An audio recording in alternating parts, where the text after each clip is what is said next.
Welcome to the Cultaholic Wrestling Podcast. If you like a lot of wrestling on your YouTube, join our cult. Hello, welcome to the proper edition of the Cultaholic Wrestling Podcast. Now with 30% less rumble. So we hope you all had a nice time watching that. We're not going to call it a mini episode, a special episode. It was 1 hour and 50 minutes of pure podcast. Heaven. I could do that stuff in your head, mate. Even Adam was here if you've missed it. My goodness me. Yeah, he was on a drip, but he was here. He was very happy. Bless him. This is Maffew. This is Ross. This is the lovely Joe. Jack is not here because he's having a big wank. Yeah, big wank all the way from, was it Sheffield all the way up to York or something? Yes, That's I what think he so. claims. Stopping at Leeds, yeah. So that's a couple hours of pure wanking every day. Shocking scenes. The big goon. The big goon indeed. We're very happy for him. Yeah, he must be tired when he gets back though. It's I mean, like day 5 as we're sat here now of his big wank. Yeah, he's going to have an arm like RVD, so he'll be all right. Anyway, how you doing, Ross? I'm absolutely fine. Yeah, it's just been a long week of doing the L work, having to watch the Rumble twice, once for the review, once for WTF, because it turns out you can't watch it a little bit quicker doing WTF, otherwise you miss stuff like Naomi and Bianca Belair in the corner, making Andrew Hodgkinson's dreams come true. Oh, no. How are you, Maffew? I'm good. It's a shame that Jack's not here to do my one joke I thought of this week when I was trying to get to sleep at 3 a.m. I'll pretend I to wrote be it him. down. I'll pretend to be. Hey, Maffew, I really like you. I watch Botchamania. Oh, that's good. Hey, do you know what? Matthew, don't laugh better it. be good Don't now. laugh before you say it. You know what Malcolm Jey Uso says? Oh, no, Maffew. What does he say? Yay. I'm from Jarrow. That's going to be nothing to anyone outside the northeast of England. Pathetic. Yeah, I had a good week as well, mate. Yeah, lots of wrestling, lots of good stuff, lots of reason to be happy and proud to be a wrestling fan. And me and my mate Chris went and watched Bloody Nosferatu, finally, after trying to watch it with Sam for 3 whole weeks.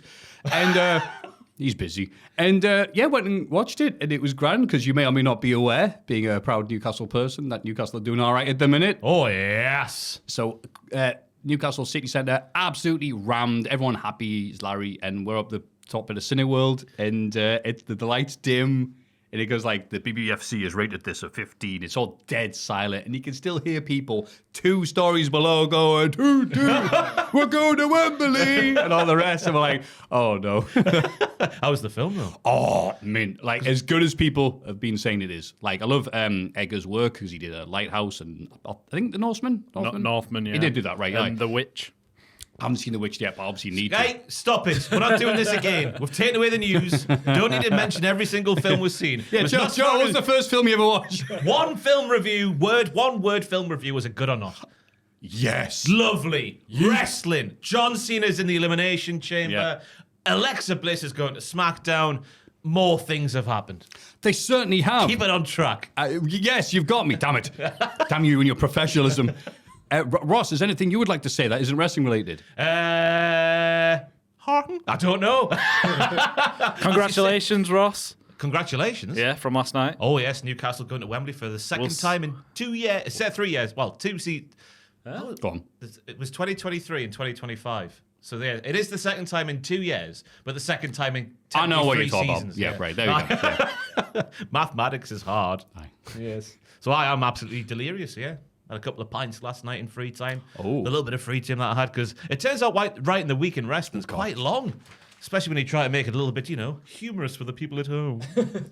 Oh, well, I can't wait for it.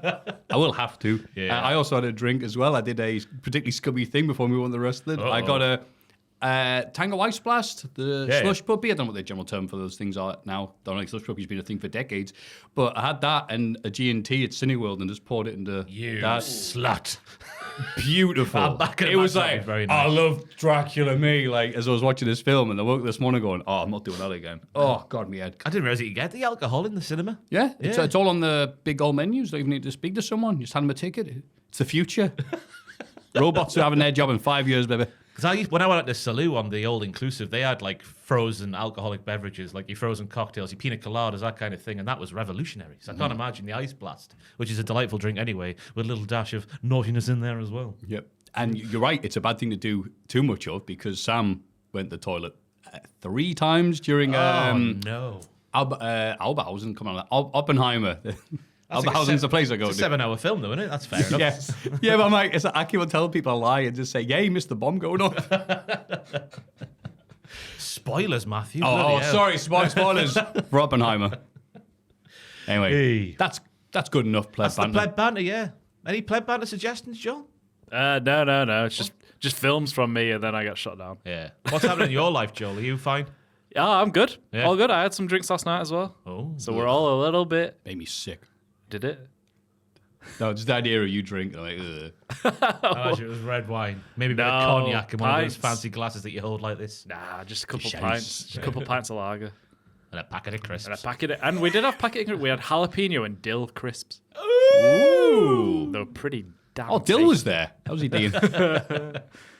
Producers, is it? Is it Hall of Fame? It's a bloody Hall of Fame. It's Hall of Fame, then the producers. That's the format that we've chosen for this podcast.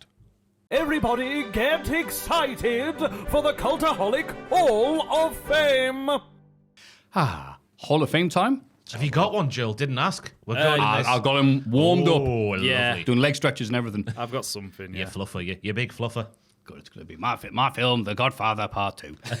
Anyway, Groundhog Who Eats Things, 15%. There was Swing and a miss. accusations that was undersold on the Patreon poll. Thank you for the support of Patreon, by the way. But that is how you requested it was listed. So that is how it was written down.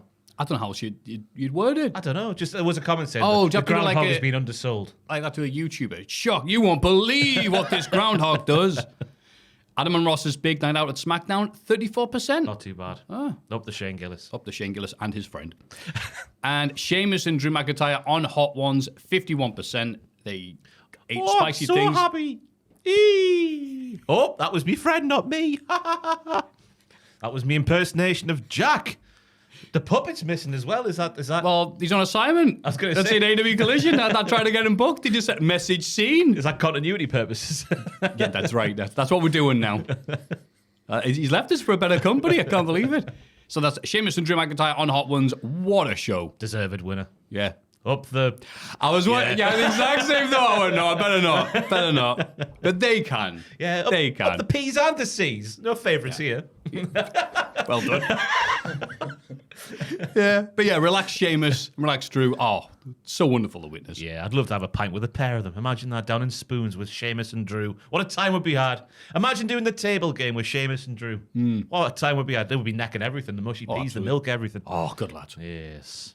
So- Who goes first then? Was it Jack who picked it last week? Yeah, it it was was, Jack. yeah. So we'll go Joel, replacement hey. Jack to his friends.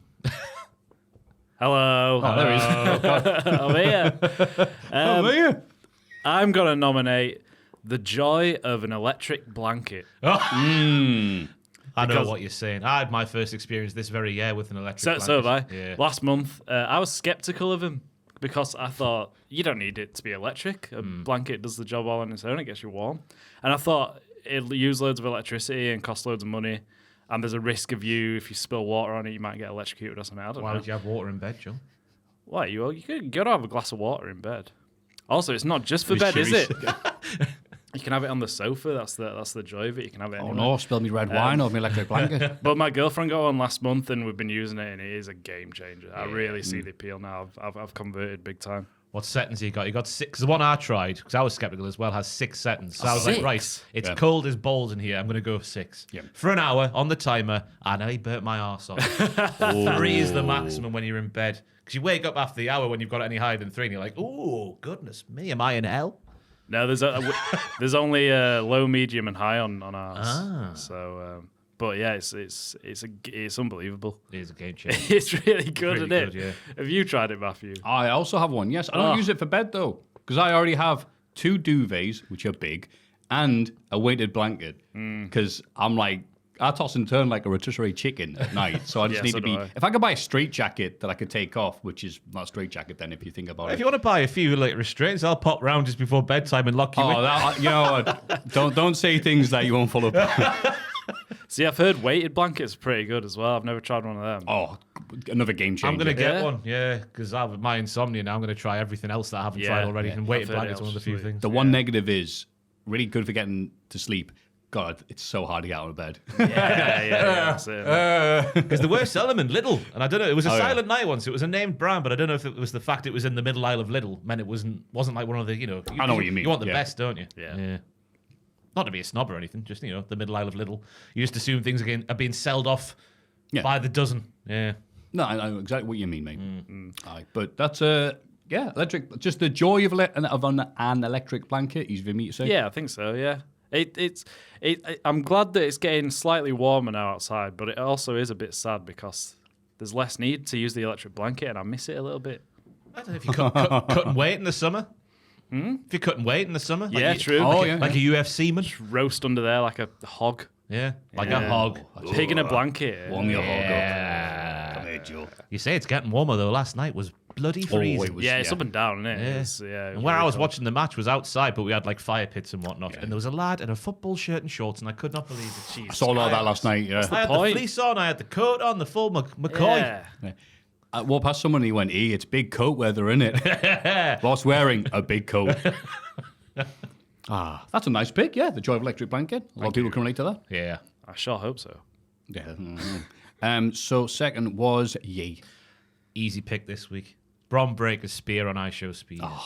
Otis is, I'm going to go for the spear as the Hall of Fame pick, but obviously you got to throw in there Otis's throw on iShow Speed as well, which took a shoot chunk out of iShow Speed's leg. It looked gruesome. You could see flesh. If you haven't seen it, there is a video. If you type in iShow Speed and Logan Paul on the Twitter search thing, because Logan Paul goes and sees him backstage, and then iShow Speed shows him the chunk missing from his leg, and it is visceral, I think is the word, but yeah. Visceral was there.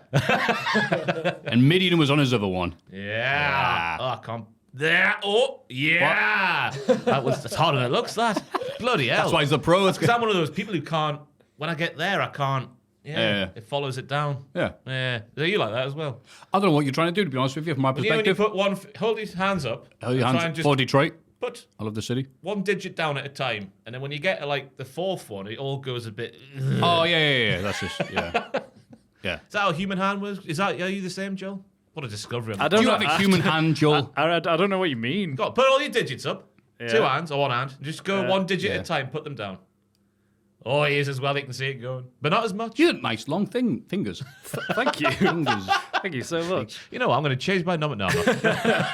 Joel's nice hand. Joel's lovely dainty fingers. But yeah, the spear. It's obviously if you've just watched the Rumble on the Netflix or whatever you're watching it on, it doesn't do it justice. Look at the fan cam footage.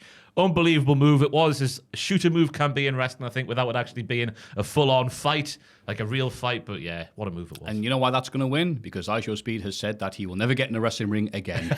Thank you, Bron Breaker. Yes. I'd say the way I did was, we said this on Monday, but the way it was set up, I liked it all. I know Triple H, I get myself on camera again, but we expect that now, don't we? We certainly do. Yeah, we understand it's what's best for business, Which as is he all says. Triple H all the time. That's exactly right. It just annoyed me that he had, we've got his theme song ready for this preemptive thing that we haven't planned. I'm like, but yeah, and it worked because, again, half the planet watched it apparently. Not the Rumble, but a kid getting killed. Yeah. I mean, what's better? What is better than a kid getting killed? Exactly. It could have been put on live leak. That's such an outdated reference. I'll stop saying it. I'm sorry. But yes, okay, iShow Speed. Well, that's definitely winning. So Depends what you pick. What about me? I don't think yours is going to win. No, I don't either. I was trying to think of something that happened in wrestling that I could nominate. I totally forgot that spear. That's the one. What was your How go-to long then a week if it can wasn't be? that? Yeah. What was your go-to if it wasn't Show Speed? What was your other highlight of the week? I don't know. That's what I was trying to think. I couldn't think of anything. Was it the memory Alexa Bliss coming back, maybe, but that wouldn't have. the memory of Duke Hudson? Oh yeah, of That course. was my secondary pick. I was going to say, I was very tempted to put that in. Well, you can do if you want. Yeah, I'll put that Whoa. in instead then. Sorry, I've changed my mind, but it is in the other chat on Slack. What? The thing we were just talking about. Duke Hudson? Yes, if you go to the You May Have Missed section. Oh God, I haven't been in that chat in. Oh, have you not? Oh, God. He's got it muted. It's pictures of a British Bulldog from 3 years ago. Good God. Wait. I think I've got it muted. It's just at the bottom. This. Because of alphabet. No? No, keep going. There you go. Wrestling by Identity, that one. Gotcha. Yeah, so Delightful Hudson Yeah. was... I can't even believe we're saying this. It's a shoot then. There is no, don't worry, guys. We'll make a comeback. Delightful Hudson's been let go. It's Chase U's dead. Chase U is dead. It was fed to Ridge Holland for Ridge Holland to lose a title match, and now Ridge Holland to be lost in the mid-card shuffle. That's what Chase U, the uber-popular Chase U, was sacrificed for. Yeah, So, Delightful Hudson, Duke Hudson then, all right. It's done this lovely video called Wrestling of Identity, and it's just so bloody well done because he's talking to himself, as we sometimes do when we're alone, and he's just weighing up both parts of how you can look at something like There's this. one line in here which made me chortle. Go on. I'll point it out when we play. Oh, Let's play it, Yeah. yes. Welcome to Wrestling with Identity. That's weird, I don't think. Do we have a name for you or us yet? I don't know.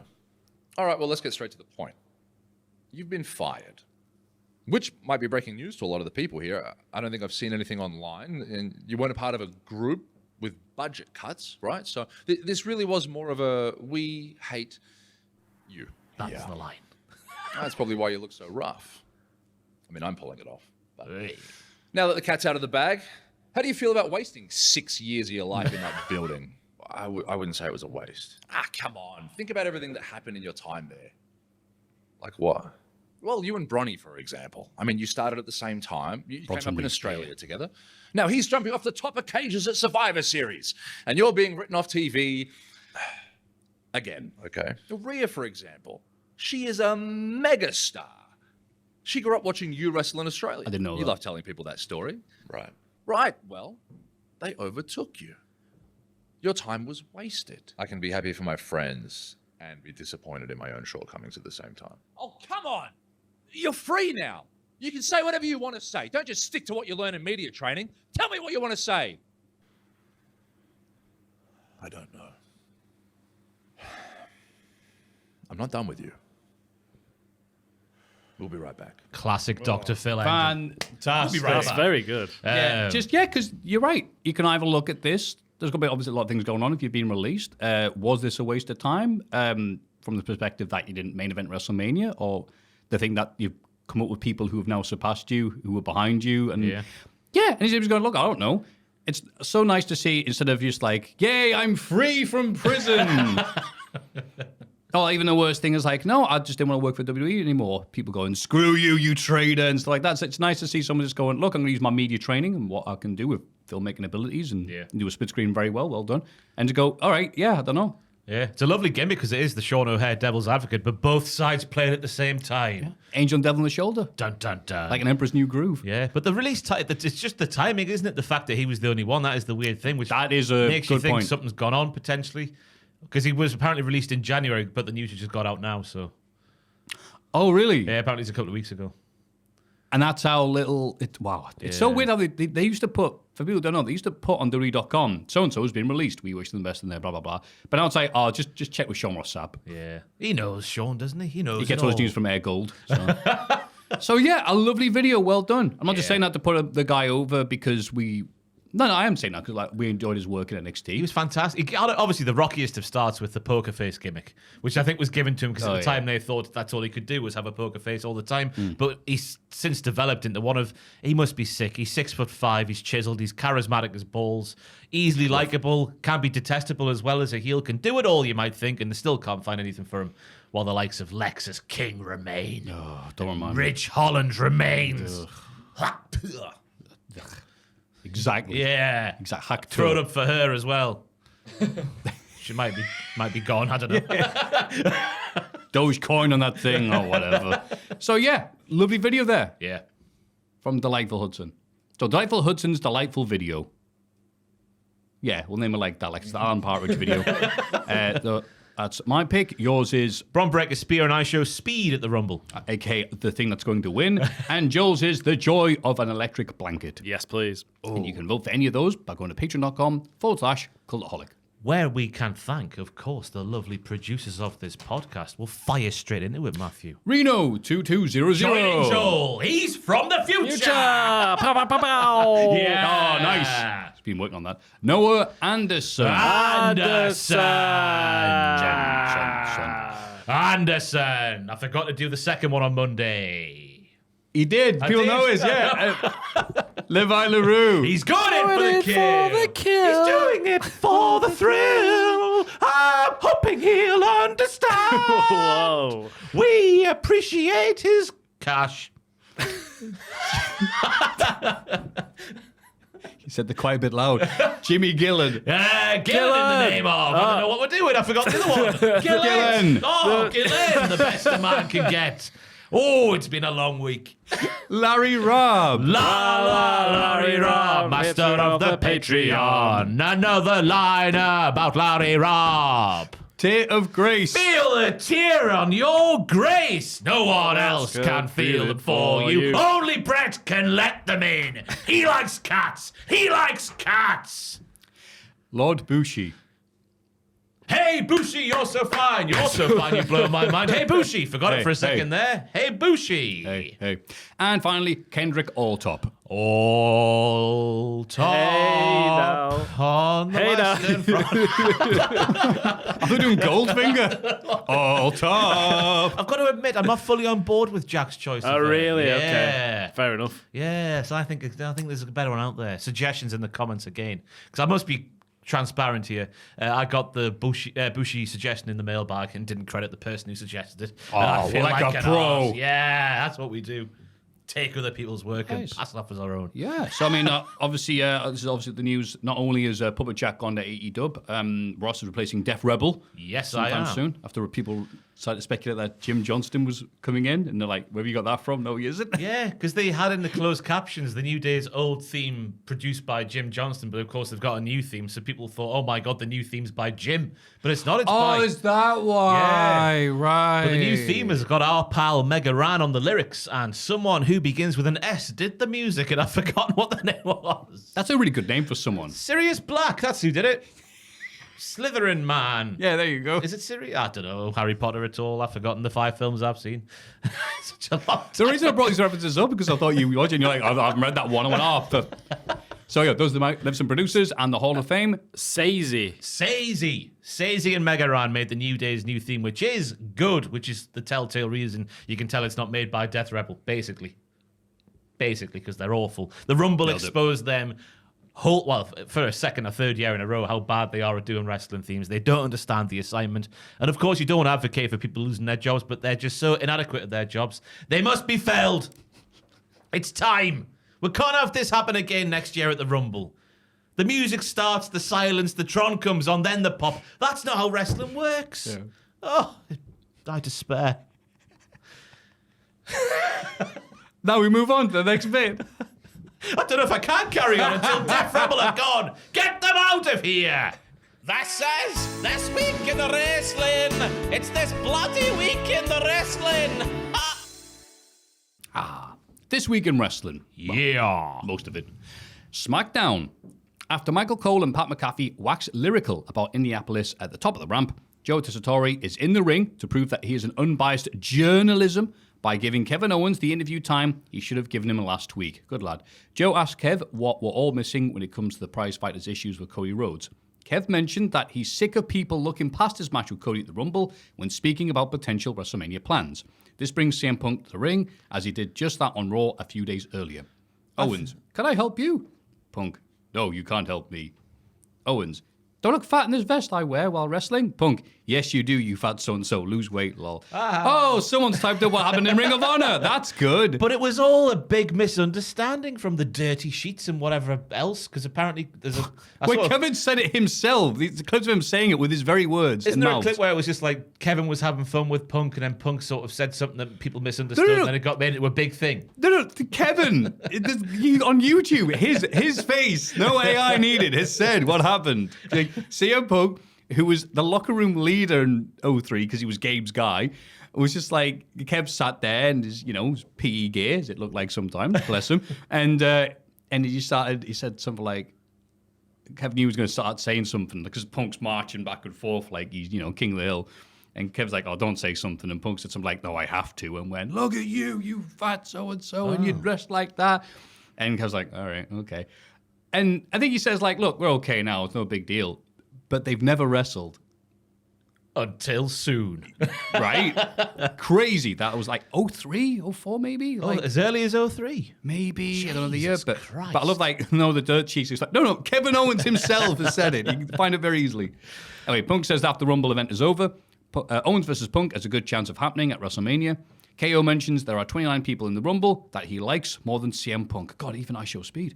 And loves the idea of Punk becoming a lonely old man. moaning that he never got the Mania main event he craves so much. I love when people bring that up with Punk. Yeah. Punk brings up how Owens has lost 5 world title matches at WrestleMania and how he's lost Logan Paul in the past. I legit forgot that happened. Thank you, Punk. I'm so glad he eliminated you. The pair look like they're going to get it on, but Owens walks away. Going back to the start of the segment, though, Joe Tessitore proves he is a biased journalism because he says to Kevin, can you tell us why we're missing with you and Cody Rhodes, even though Kevin's laid it out bare times, which means a lot of times Maffew. But I did like the fact that when Kevin Owens was like, you're a tough guy, are you, Joe? Man, you want to put him up, man, put him up. Joe spoke like an adult. He's just like, I'm just here doing my job. I'm trying to do this, that, and the other. I like you, Kevin. I'm a 50-year-old announcer. Don't hit us. Sorry, our coverage has fallen short. I like that bit. It was realisms and all that sort of thing. He's clearly had to apologise a lot of times in his life. What was he doing before getting Joe? Was it the basketball or something else? Or the American footballs or something like that? Something American. Family Fortunes. That's not even what it's called, isn't it, America? Family Feud. That's the one. I don't know. And then Punk came out at the time where Kevin was looking for an apology, and I thought Punk was going to apologize for cutting Kevin off and then speaking about the promo on Raw, but then that didn't quite happen. Punk is coming for Owens if he wins. Punk is scared of Gunther then. That's what I learned from that little line there. Lola Owens said it would bring him joy if Punk got old and alone and was still moaning about never main event in WrestleMania. If that was Triple H and the prospect of that, which could be coming true, that would be enough for me never to have CM Punk in the main event of a WrestleMania. Just imagine that on his deck when he's 75, listening to his Rancid and whatnot. Yeah. Jack polishing his shoes. The Smithers to his Burns. Trying to hide his heart on. Yeah, you're right. Because we all know that Punk, that's the real thing with him. He moaned about it for years and years and years. About oh, damn it, I wanted the main event Mania, we should have, blah, blah, blah. So everyone knows about it. So, you're really good right now, or doesn't matter if I've lost this match or whatever. Yeah, well, you haven't main evented WrestleMania. Yeah. He's well read as Punk, or either he's obsessed with Kevin Owens, knowing the 5 world title losses at Mania and the loss to Logan Paul off the top of his head like that. What do you reckon, Maffew? Obsessed or well read? Oh, that's a nice way of spinning that. What's that thing about obsession is the lazy man's term for dedication? Which I thought was a nice thing. Linford Christie said that. Did he? Yeah. What a great man. I just made that up. The fact he presented the World Record Show. If you want to beat the rest, dedication's what you need. Well, clearly CM Punk, big fan of Linford Christie, so it's hard to hate him too much. But, just the fact that I imagine they both going, oh, damn it. This guy main evented WrestleMania. Yeah. That fat get. And I'm so happy that Kevin Owens has managed to achieve so much without having to radically change his body or do much different. Obviously, he's in better shape than he was at a certain point. Like in 2010, he was out of shape, very much so. But he got himself back in. Yeah. But still wearing his same gear. He didn't come and start wearing, the short shorts out like that. Still wearing that, pretty much the same style attire he was wrestling in when he was doing indie stuff. Yeah, I watched because NXT's got a Vault YouTube channel now, and I didn't even know until this week. I was perusing that this week and watched a couple of bits that Kevin Owens did in 2015, and the difference even from them. Because in 2015 he leaned out from what he was, as you say, in sort of 2010 sort of time. But now he's a different level of lean. Yeah, I think he's like kayfabe weight. If it is a kayfabe weight, it's like 20 something pounds leaner than he was then. But when he debuted in NXT, the beef on the man in terms of muscles and whatnot is quite jarring to the current day. Good. Up the big lads. Yeah, but I did like with this segment as well how open they were leaving the sort of field for potential Rumble winners, because you got obviously Punk and Owens and whatever happened on Raw that we'll get onto. Well, no, see, Owens wouldn't win the Rumble. We know what you mean. Yeah. But I was very, very open. Yes, that's why it was such a good men's Rumble. Yes. That hasn't happened yet. Miz is bitching to Nick Aldis about Andrade, but doesn't realise Andrade is standing behind him. A singles bout between the pair is set for later in the night. Classic heel bollocks. Aldis calls Miz's bluff. That's all I'm going to say about that. I was going to say, very, very Punch and Judy. 8 minutes and 32 seconds of life elapses. I love your notes. Jey Uso defeats Carmelo Hayes in singles action after some trading roll-ups, some dirtier than others. Yeah, the finish made Melo look like a right mug. Cockneys will be saying right now, because he goes for a cheating roll-up, doesn't get it done, and then Big Jim, who is bigger than Carmelo Hayes, manages to keep him down for a nice clean one. We learned at the start of this match, though, when Jimmy Uso is walking through the backstage area, that Nakamura might just be the worst champion of all time, because normally champions have challengers following them, but we've got the champion now stalking potential challengers. Because he's in the background here just going meh at Jimmy Uso as he walks through the backstage area. We'll see him later on as well. So, yes, Terrible book champion. I don't know what else to say about that. Tyrese Halliburton's in the crowd, Maffew. Oh, him again, yeah. And Mello laughs at him for missing shots and other basketball references. Balling and all that kind of thing. Fantastic stuff. Mello headbutted a Samoan, which you never do. He's clearly never seen wrestling before, Mello. The hip toss suplex thing that Jimmy did off the ropes was fantastic, as was the first 48 on the run from Mello. That was also fantastic as well. A nice back and forth contest, but it's clear again that our boy Mello is just there to make other people look better than they actually are, which is what he did once again here. Yep. For me. Yeah. Nailed it. Every point I agree with. Yes, Nakamura is that one guy messaging every person he knows at a certain time going, hey, what you up to? And everyone's ignoring him. And yeah, but way more Hayes travel. Shame the only traveling he's doing is further down the card every week. Oh. Another basketball reference that gives me flashbacks to high school. Traveling's a bad thing in the basketball. Oh, well done. That is true, yeah. yes. Because the ref will go, no. Yeah, I didn't know that was a thing. Bounce the ball. I remember bouncing the ball and then stopping, and then bouncing the ball and running through and putting it in. Back when I was a thin man, and people going, "What are you doing, man?" And I was like, "What? I've just scored a wonderful basket, sir. How dare you?" Go!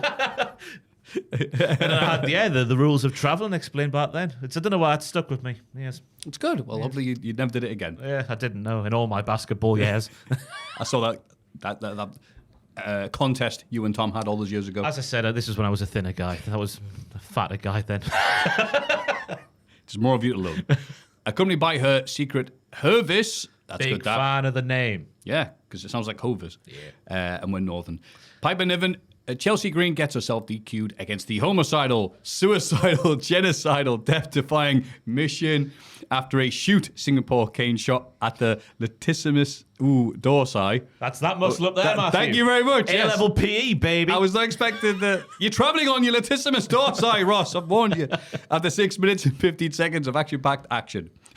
We learned during the segment the security detail has not been expanded. I hope they haven't forgotten about this. Yeah, because last week we saw B. Priestley being chatted up, not in a Conrad Thompson way, in a Piper Niven way. And Nakamura going, aye, B. Priestley, will you fight us? So yeah, it was weird to see not even a segment of Piper chatting someone up in the back, like a back of someone else happening this week. So hopefully they haven't forgotten about that. Joe claiming Machine wore green gear as a mind game because Chelsea's surname is Green was wank. I hope he never does that. I missed that. Did he say that? The lasses in this match, though, were laying it in there. There was shoot roll-ups from Machine at the start, which Chelsea landed very hard on. It looked very rough indeed. Chelsea rolling out the ring off the Eat Defeat was lovely heel bollocks, and also ring generalisms, knowing where she is in the ring at that same time. And obviously, the Singapore cane shot brings it to a premature end because Chelsea knew what was coming her way. Words are easy, Ross. Words are easy. So it looks like we're getting yet another shot for Machine until she gets it done. Oh.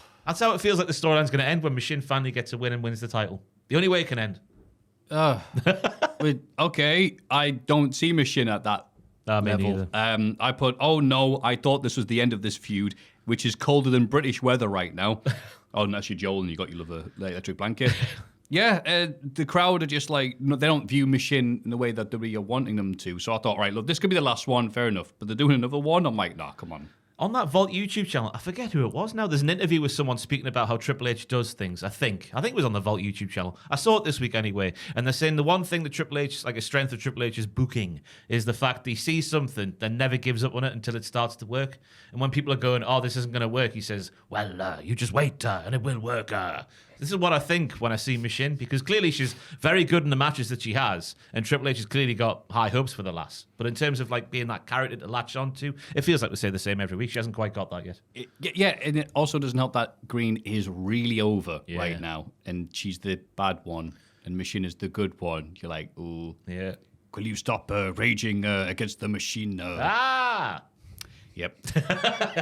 Bianca Belair and Naomi are supporting each other to a Royal Rumble victory. They mention Liv and Raquel and the women's tag titles and the heels getting clocked, which I assume means they're going to batter them. Good for them and their friendship. Yeah, that's all that was said in this segment here. They're going to support each other even if they have to fight each other in the Rumble. Yeah, our clocked is clearly hinting that if we're doing this how wrestling Twitter does it, that the boogeyman is going to come in any minute now. Or maybe MVP. He liked a clock at the start of his theme, didn't he? TikTok. That's what a clock does. Yes, it does. And it's also a social media platform available places. Maybe, or maybe it isn't. It's hard to tell. We get a promo package for Charlotte Flair where she is in bear, meaning very expensive cars, and on a bare expensive jet. It's what her bear father would have bear wanted. Yeah, it's what Rick would have wanted, bless him. That would be great if we replace to CGI and replace Ric Flair with a bear. Remember that bear won the Rumble in 92? That was sweet. He killed the barbarian. The bare necessities. I need lots of necessities. Anyway, Very necessities. she looks like she's returning as a heel at this point because she's on those bare expensive planes and cars and whatever else. She's got to where she is because she's worked her ass off. So maybe she's not a heel because that's what a babyface would say. She's been on top for 10 years and she's not letting the last year of her life define her. Which I guess is fair enough because that's been a bit of a rough time for her. Her and Andrade's divorce got announced in the press this week. Ah, right. Apparently That's what they were making reference to. and the injury, of course, yeah. Right.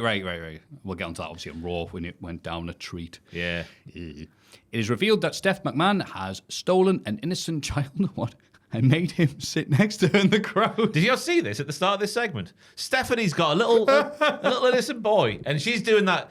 Bless her. She can't smile without looking very evil. Yeah.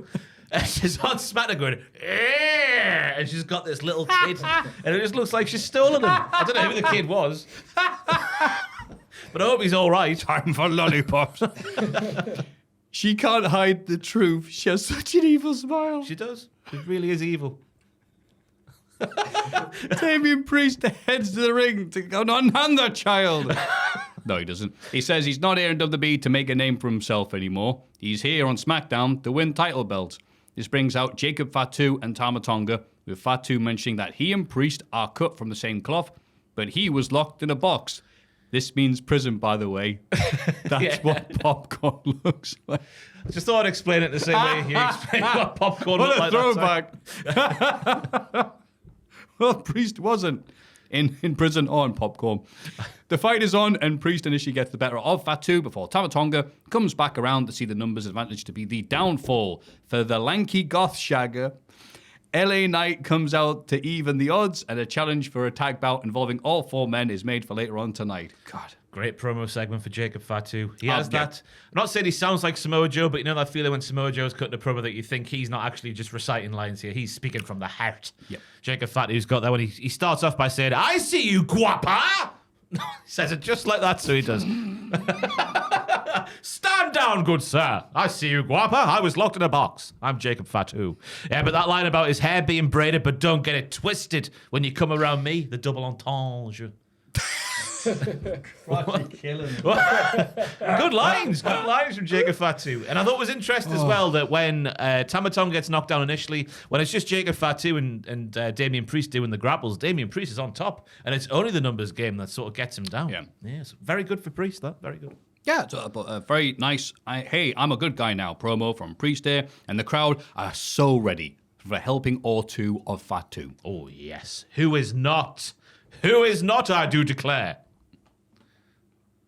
Oh, who is? Oh, I see. Right. It could have had who is not so-and-so. Oh, who isn't? Right. I'm with you. Raise your fists, bum. The Motor City Machine Guns hope they're on the same page as Legado ahead of their 8-man tag match, right, against the rest of the tag division. I remember now. Legado seems a bit peeved that the Guns are getting a title shot at the Rumble. All doesn't seem too well between the two sides here. And then a Chris Sabin shoot roll-up sees the Guns win the 8-man tag, but the other half of their team isn't here to see the final fall. Legado left after a couple of malfunctions at the junctions. Pretty Deadly were treated harshly by Ciampa, but caringly by Gargano. On either side of the tracks. It's rough love. Yeah, I was really confused by the segment before the match because I didn't hear that the match was coming up. So I was like, oh, are we on the same page? I was like, when the hell did they align? But it turns out they're on the same team in an 8-man tag match, which was weird to say because you got two sets of heels on one side, a heel and a face on the other side. And who would have thought of that? The heel on the heel-face side runs away from the faces. My goodness me. But they still get the job done. Yeah, it's like Survivor Series 95 all over again. Yeah. But Garza got his kit off so he can show us all his new Feathers McGraw tattoo. Very nice. It's all scabby at the minute. I can't show you now. Oh, he's not feeling well. He's no, it's just the healing process. Because he's been in popcorn. He has been in popcorn.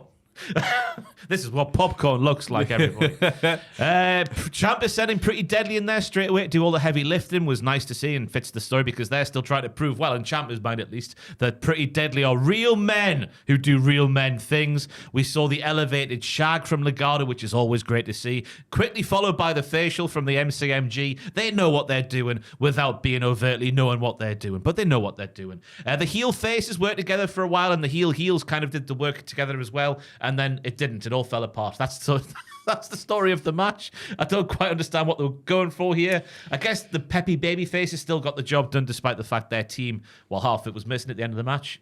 I guess that's the story there. Yeah. Nailed it.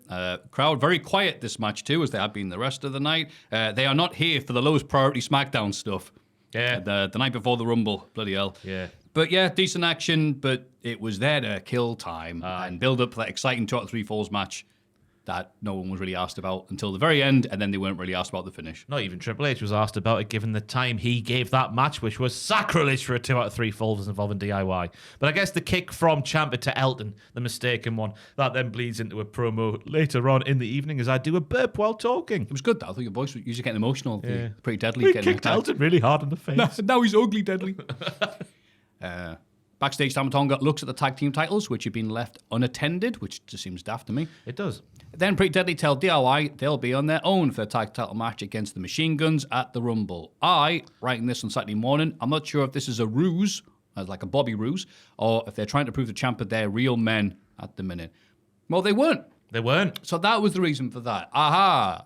Because I don't think many people were expecting that anyway. I say many people, I mean me. Yeah, I don't think I was either. But that promo there made you think, oh, maybe they will get involved after telling them on camera that they won't get involved because they are heels at the end of the day. They're also incredibly ineffective whilst helping, so it wouldn't matter if they showed up anyway. Yeah. But I guess the DIY did promise PD a title match if they did help them. I think that happened. Because I think they say you can kiss your title shot goodbye. Yeah. Yeah. But Gargano wouldn't say no to a cheeky tug. No, he wouldn't. McAfee and Cole bring out man of basketball Tyrese Halliburton for a chat. We see Cole and Cody Rhodes crowd surf and nothing else. Not even Cody referencing a sign I'm sure Maffew was cockoo. Oh, God almighty. Yeah. God. We'll move on.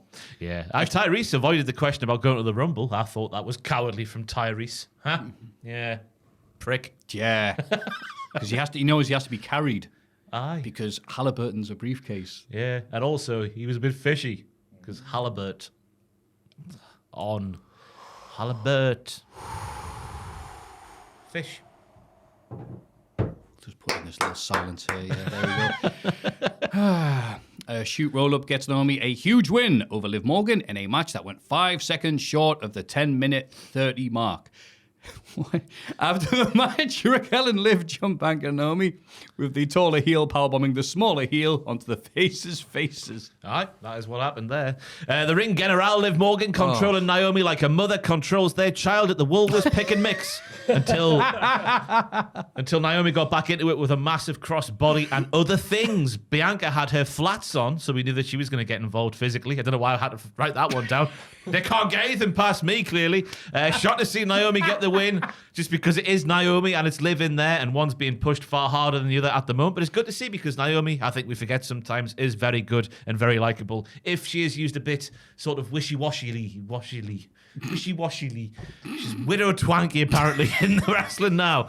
And then the heels get their heat back after the bell. And I'm a big fan of that power bomb where the bigger heel picks up the smaller heel and power bombs them onto a face. Of a face. I do like it, yes. Yeah. As well, yeah, just as you said, I've got nothing to add to these because you're so good at this. Yeah, Naomi good. Naomi get win. Yay, Naomi. Yeah. That's all I got.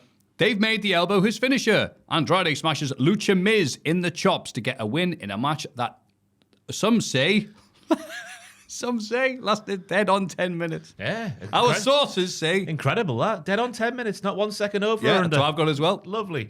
Shoot Hurricane Rana from The Miz is why we're saying Lucha Miz. He does a tornado DDT too. What's he scared of the whites for? I'm asking with this kind of offense. All these moves in his arsenal. Sad to see Andrade nail a picture-perfect Asai moonsault to the floor, and he barely gets a golf clap. You literally hear. Yeah. Which is horrible. I would not mind seeing Zelina Vega, who is now on SmackDown, paired with him again because she was the wind beneath his wings. As I feel like I say that every podcast at the minute. Because you mean it. Yeah. You're a man of integrity. Well, I don't know if I mean it, because last week I said it when people were like, oh, why do you like Jeffrey Dahmer so much? And now you've got his glasses again. Aye. But yeah, but it would be good if he hooked up with her, because her being dressed as the Divas title would mean that that's the closest Andrade is going to get to anything resembling Because that. Charlotte used to hold it. Oh, kind of had a point there and kind of dropped it near the end. Another quiet match, but the finish was sweet. Yeah. Like, Jericho's stupid elbow is terrible because he barely moves for it. Andrade, like a big mouth, I've written here, is all talk. Yeah.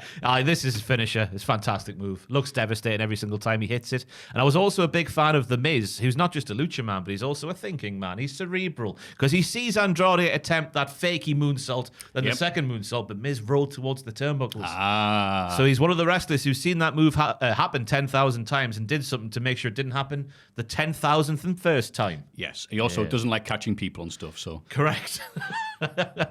Santos Escobar offers Damian Priest a spot in Legado del Fantasma, but he's not interested. R-Truth is here because he thinks this is Monday and a Raw taping, as he sees Raw superstar Priest and Raw GM Pierce, although the latter now has hair and a British accent. Lol, Lamau, Ruffle, PMSL. Yes. Piss myself laughing. Thank you for translating. LA Knight comes in to tell Priest that tonight they're partners, but tomorrow they can batter each other. Truth thinks the trio should form a team. Great stuff. This was all, I think, just to show that obviously Priest is not on Raw anymore. He's on SmackDown. This felt like a JBL $9.99. Do you remember he used to hold the signs up? I do remember. This felt like one of those segments, and also it was used to have Nakamura lingering in the background again, and potential challenges for his title. Spare change? What are they doing with him? He's the United States champion. People hold that thing in higher regard. Well, they used to. They used to, yeah. Yeah. Yeah, very weird. But yeah, I mean, people liked that. People popped for bloody R-Truth. Yeah. What I put here. Santos is like, Triple H is booking, so all of the Latinos have to hang out or feud. So do you want to hang out with us? He didn't say that. But I thought R-Truth saying, wow, I thought this was Raw. It's like, that's actually a good point at the minute. People are just coming and going. Yeah. Very freely. There's no proper draft. It's just, I'm just going to book it round It's that. now slammed shut, though, Maffew. Rumble weekend was the end of the window, so we can't see any more transfers. Although I bet we see at least one more. There's going to be one more, yeah. Drew McIntyre in it. Drew McIntyre on SmackDown tonight, as we're sat here. Exactly. You would assume. For Hot Ones Part 2. Unless that story is real. Of course it is. Like, it was real the last time when he stormed out the arena. Yeah, Survivor Series 23 when Punk right. came back. Can you believe that was 2023? Crazy, innit? Bloody hell. So yeah, he stormed out the Rumble because LA Knight had to get his poo in and ruined his elimination. Right, I think I've watched loads of times and gone, this looks all right to me, mate. Yeah, it does look all right. And I was thinking at the start, like maybe LA Knight took too much time. I mean, we spoke about this on Monday, didn't we? Too much time stalking Logan Paul. I think, yeah, it's much of a nothing to do about nothing.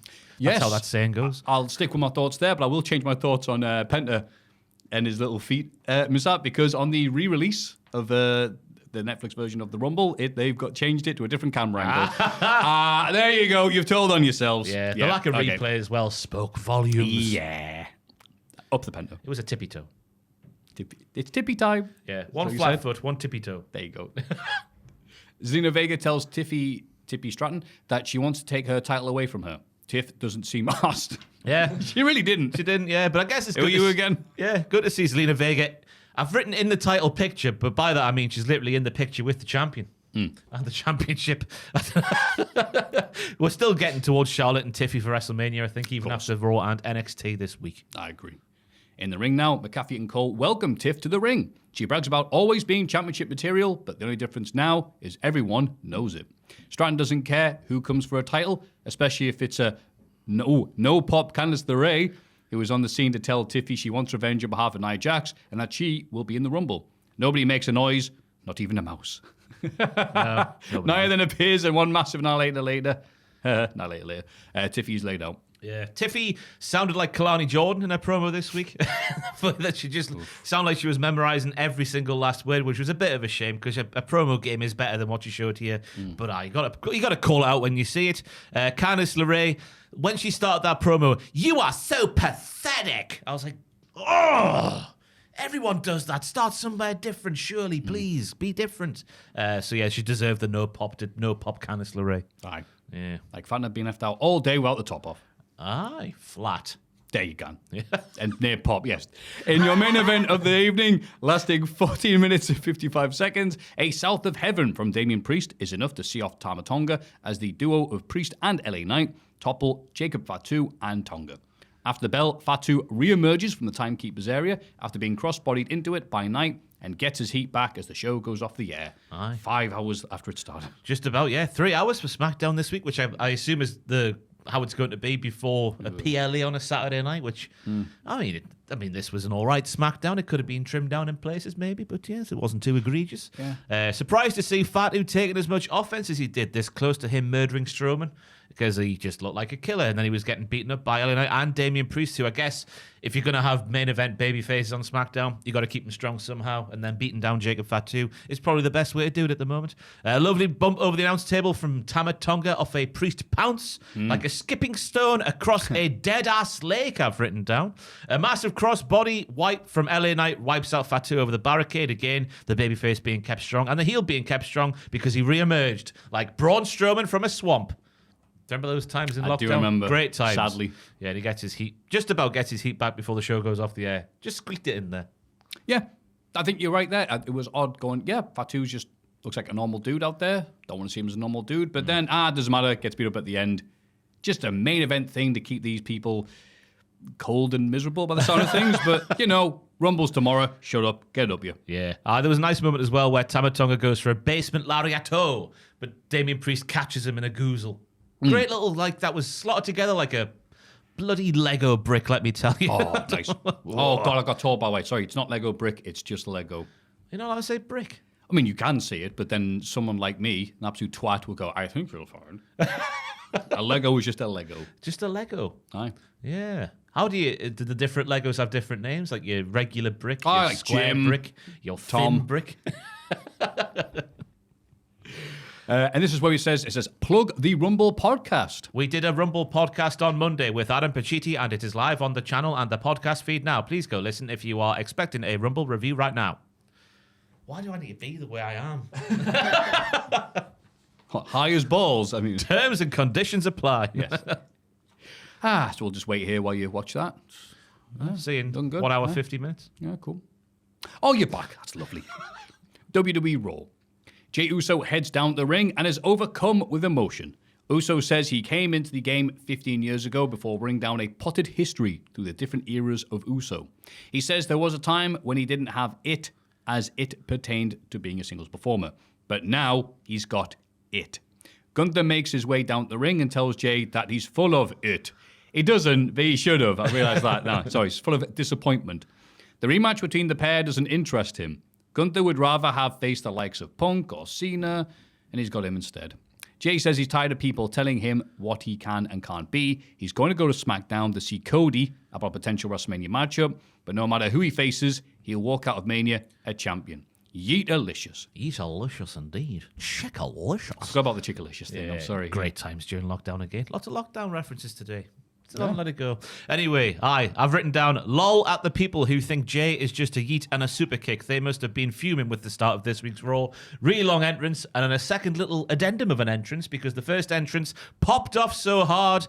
That's the reason why Jey is where he's at, because you won't get that kind of reaction. I accept there are better wrestlers. That's fine, but you won't get that reaction with other members of the roster compared to Jey Uso. And surely that's what being at the top of the card is all about. That connection with the fans. I sound wanky. I feel wanky, but I mean it, right? I mean it, right? I love him. Control yourself, Ross. I'm with you. Damn it, this is going to be Ross says something really good, and I go, that's a good point, Ross, which is going to be a very miserable podcast, but damn it, you're right, I agree. The fans chanting, you deserve it, and the crowd emoting and yeeting everywhere. 8 minutes into the show, he finally spoke, because he was just listening to the crowd pop for him, as we all were. Yeah. Yeah. It's so funny now. It's almost like when you go, hang on, you put your tinfoil hat on and go, are these bots going, hey, Jey Uso sucks, he's boo, to make people get more passionate about the idea of supporting him. He can be both an underdog and a Rumble winner. Whoa, that is a tinfoil. I never even considered that being a thing. You reckon Triple H Hey, is... I think Jey Uso sucks. Who said that? I'm going to buy even more merch of Jey Uso now. Lisa, the bots are. Do you reckon that's a thing they do? I've never even thought about that one. Fly, my pretties, fly. They go out and tweet. Work up the marks. Yeah, and it's working. It is Whatever it is, working. because I'm happy that, again, said this all, as we said before, happy an underdog won. Yeah. And what an underdog it is. Yeah. With Gunther going, I don't care about wrestling, you were beating you. I thought it was a hell of a promo from Gunther because it started off with the same old sort of Gunther, you're rubbish and I'm mint. But then he descends into sort of beating Jey, it doesn't do anything for Gunther's legacy, the Punk and the Cena references. And then when he says, we'll see levels of violence we've never seen before, put you down like a diseased dog. I was like, go on, the Gunther. Yeah. That's what I'm here for. Because that's a criticism people have had about Gunther's promos. It is largely the same. Like, you're trash and I'm not. You're rubbish and I'm good. But that stuff there, he went Wartish into a different You're not as good as Goldberg. Yeah, the good thing is you have options, Jey. So I advise you to consider them. Oh, yeah. It was good here. Put him in a Bond film, for Christ's sake. It's so good. He won the Rumble and Gunther's like, that don't impress me much. Oh, so you're Jey Uso. Brad Pitt doesn't impress me either. I don't know why he's Italian now.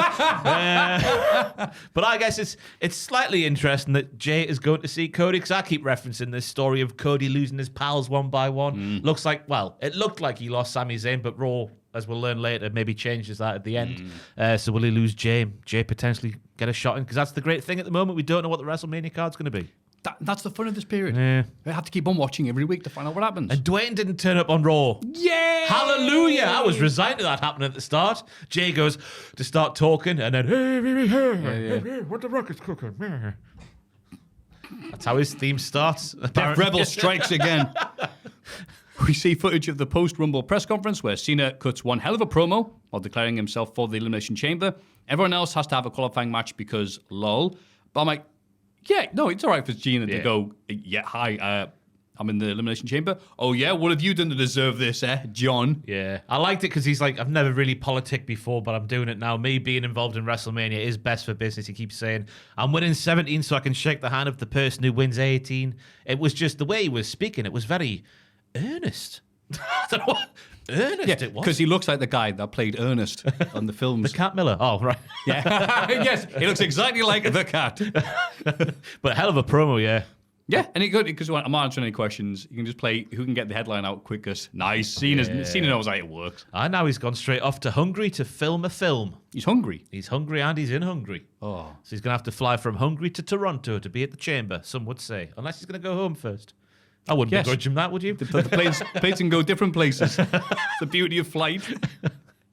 Bennett continues his great run of form in a Raw ring by toppling Ludwig Kaiser via pinfall in a match that went a breezy 7 minutes 25 because Ludwig Kaiser only lasted a few seconds in the Rumble. 6 to be precise. Yeah. And all the commentators were going, ha ha, you suck, that's pathetic, ha ha. Yeah.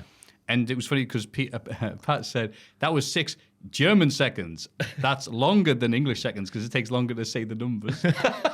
1, 2, 3, 4, 5, 6.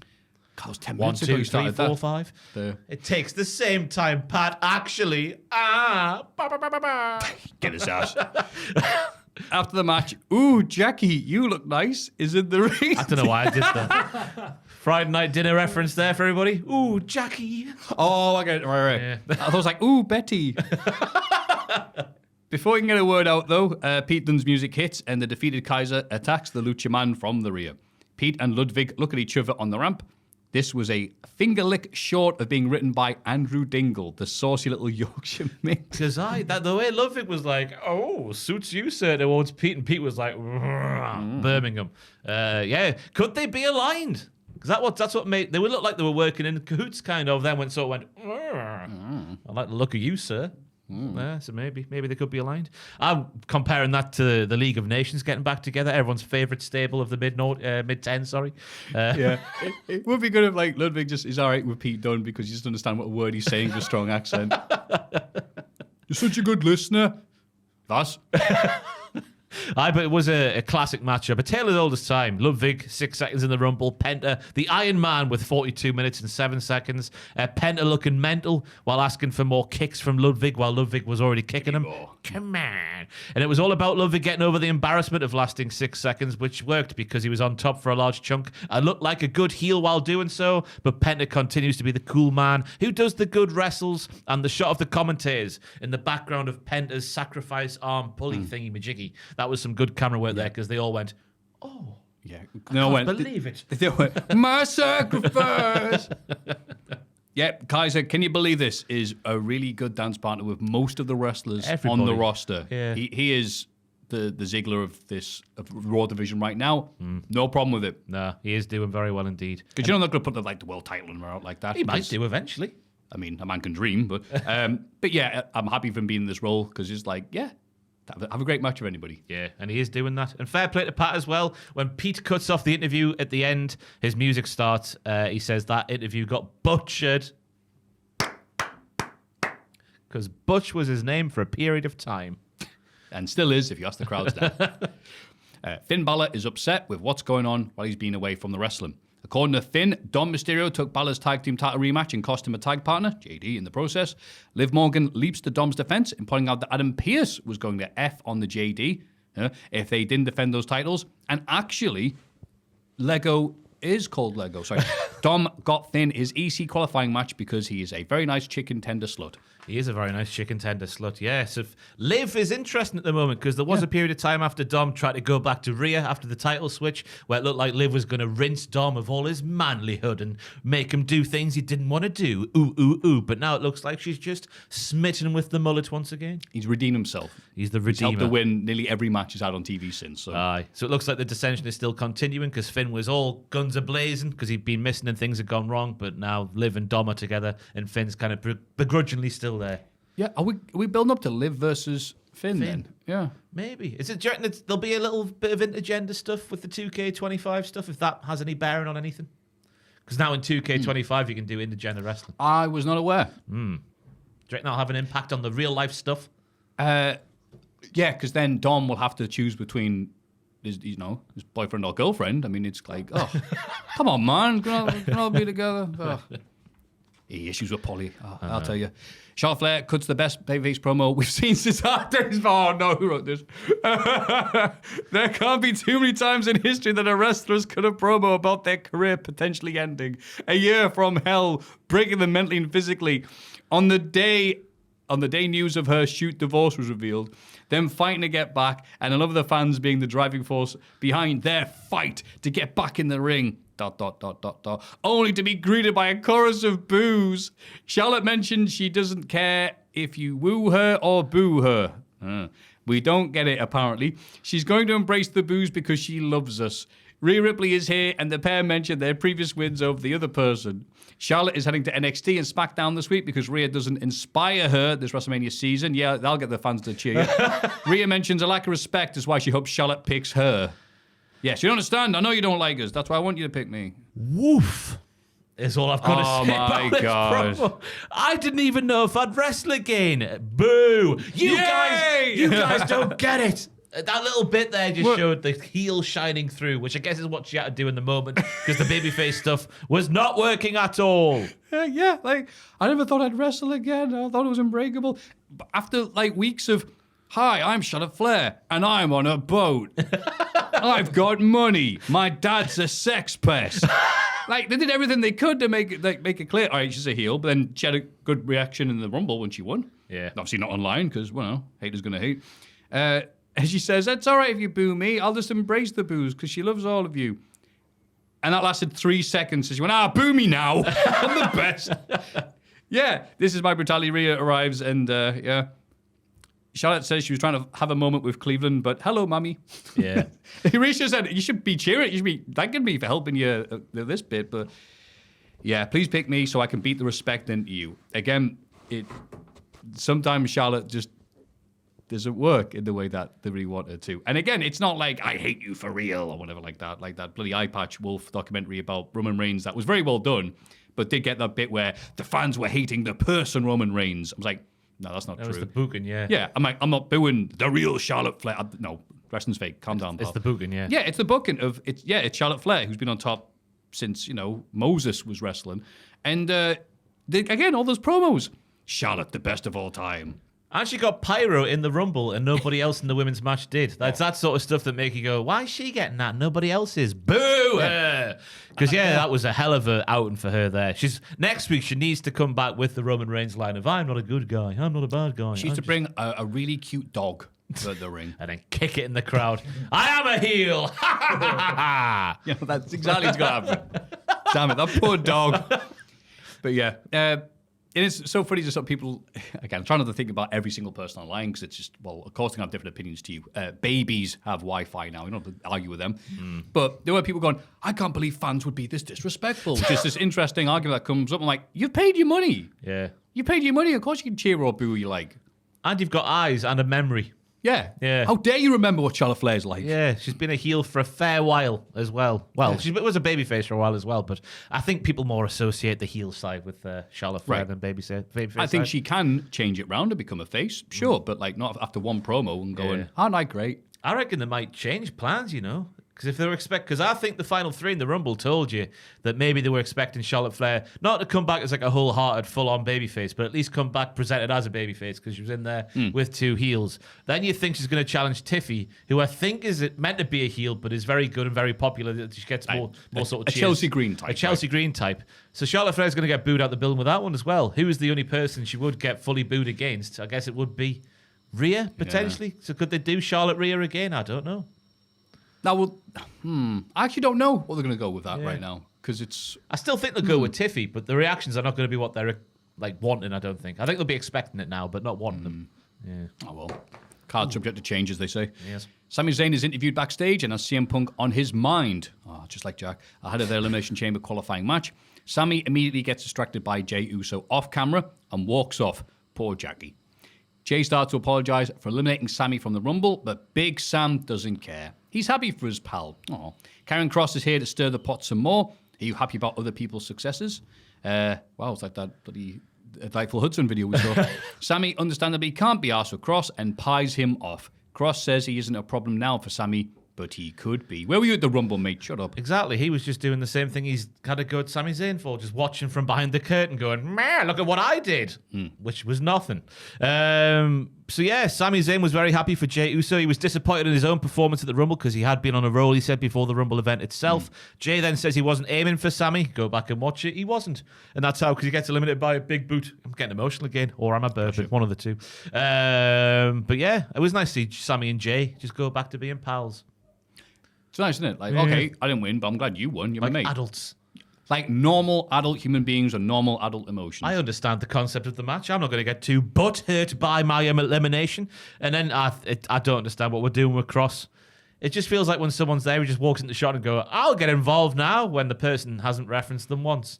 I think, looking back at it now, I realise what a good thing it is. It is the gimmick that you've got, where they just have him around every week and go, I'm here. He's so great. If someone gets injured, someone gets arrested for something bad happens that is out of the Reese control, Karen Cross can just appear and goes, that's right, it was me. And I created that volcano in Iceland that laid the thing. It's him. Yeah. Great. Yeah. I guess that is where it's going, but it's week on week now of just a segment with other people who don't like really mention Cross, and then Cross turns up and mentions himself to them. Yeah. And you're thinking the link's kind of tenuous here, Karen. Yeah, what we're doing here. So we need something more full on, more purposeful with Karrion Cross. Right. Yeah. It was me who paid the fans to boo Charlotte. Oh, Karrion, how good there's you? a WrestleMania match for you. Karrion Cross versus Charlotte Yes. Flair. I'm cashing in my Royal Rumble shot against him. Backstage, Io Sky tells Rhea Ripley that she might see her at WrestleMania. Liv Morgan attacks Io ahead of her EC qualifying match later in the evening, with Rhea shunted over a thing soon after by Raquel. I'm sure this attack will not have any bearing on the rest of the evening's proceedings. Yeah, big old hoober stank there, because we see the reason for what happens later on. Yeah, it looks like maybe Io is the person. She's certainly the front runner at the moment to face Rhea Ripley if it's not going to be a retcon and Charlotte Flair. I do think this Raw was setting up Io versus Rhea for WrestleMania. Certainly makes a lot of sense, doesn't it? Yes, it does. And I like just the attacks that someone's getting the old WWE video games. Yeah. Oh no, someone's hit you over a big box that you see backstage. Cuts to Michael Cole going, Yeah. That was for audio listeners, Michael Cole doing the shrug from SmackDown 2 Know Your Role. And there is again.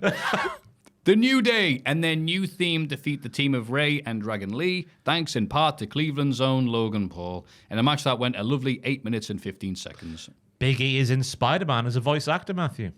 I don't know if it's like an animated version, but the commentators mention Big E and voice actor and Spider-Man.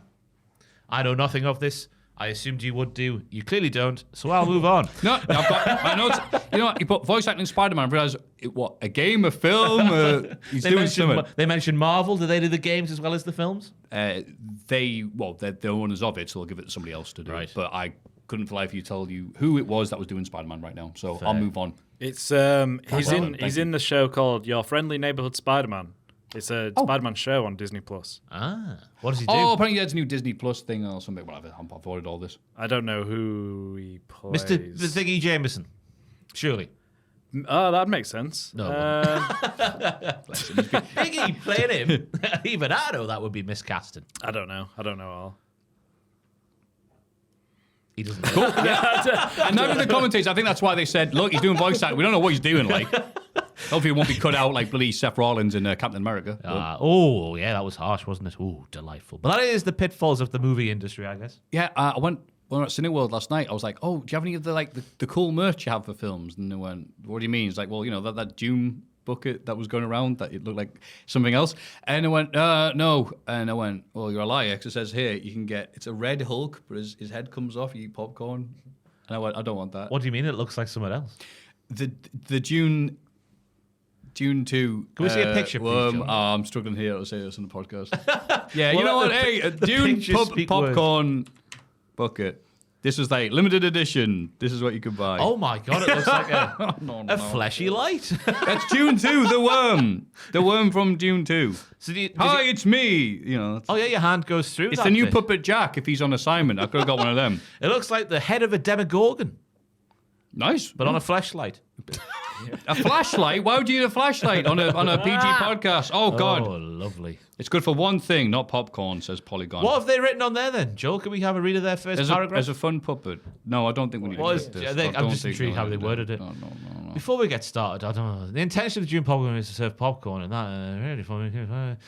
Yes. Well, unbelievably, there's things we can't show on the podcast about the thing that we were all thinking. Back to the match. It feels lazy to say this, lads, but Rey Mysterio and Dragon Lee versus The New Day was all kinds of Ron Seal. The heels did their healing. The babyfaces did their flying. Logan Paul came out to distract Rey Mysterio because next week they've got Elimination Chamber qualifying match. That made sense and allowed The New Day, or Woods in particular, to push him being Rey, off the steps. Michael being confused. Now, this was a hell of a moment, this. Michael being confused that all wrestling people from Cleveland are arseholes. He goes through all the names, the Miz gets mentioned. Then he mentions Vic Joseph, the voice of Reese from NXT.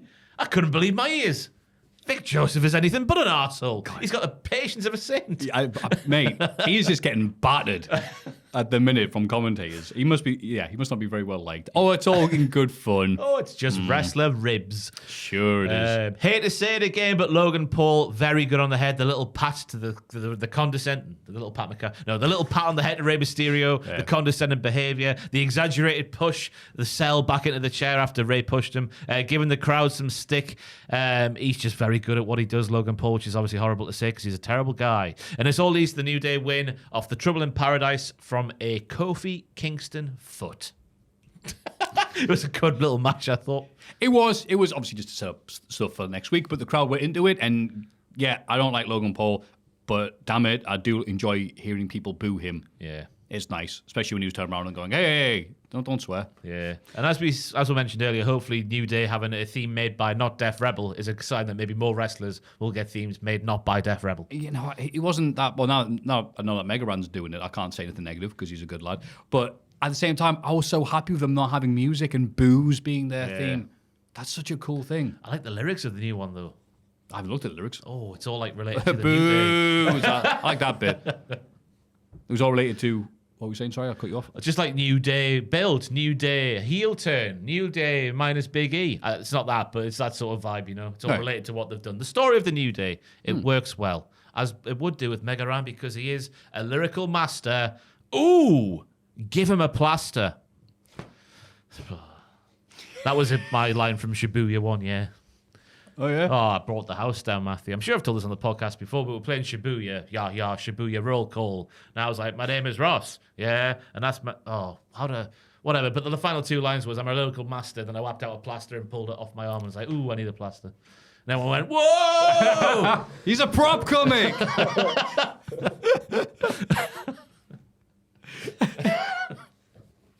Where we are? Here we go. CM Punk is purely buzzing, like that neither Rollins nor Reigns won the men's Rumble. Punk apologized to Sami Zayn fans because there's only one place the straight edgeman is going, and that's Elimination Chamber at the expense of the Canadian man.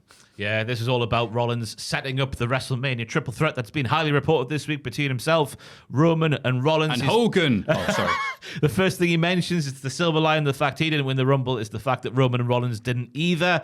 The pressure's on the Chamber, but that doesn't matter for him because it's not on his. The pressure's not on him as much because he's won a Chamber match before or something. Yeah. Yeah. And even Kathy was like, CM Punk wants a main event more than anyone else. Yeah. It's like, haha. Imagine if they don't do it again. I think that's the best thing to do.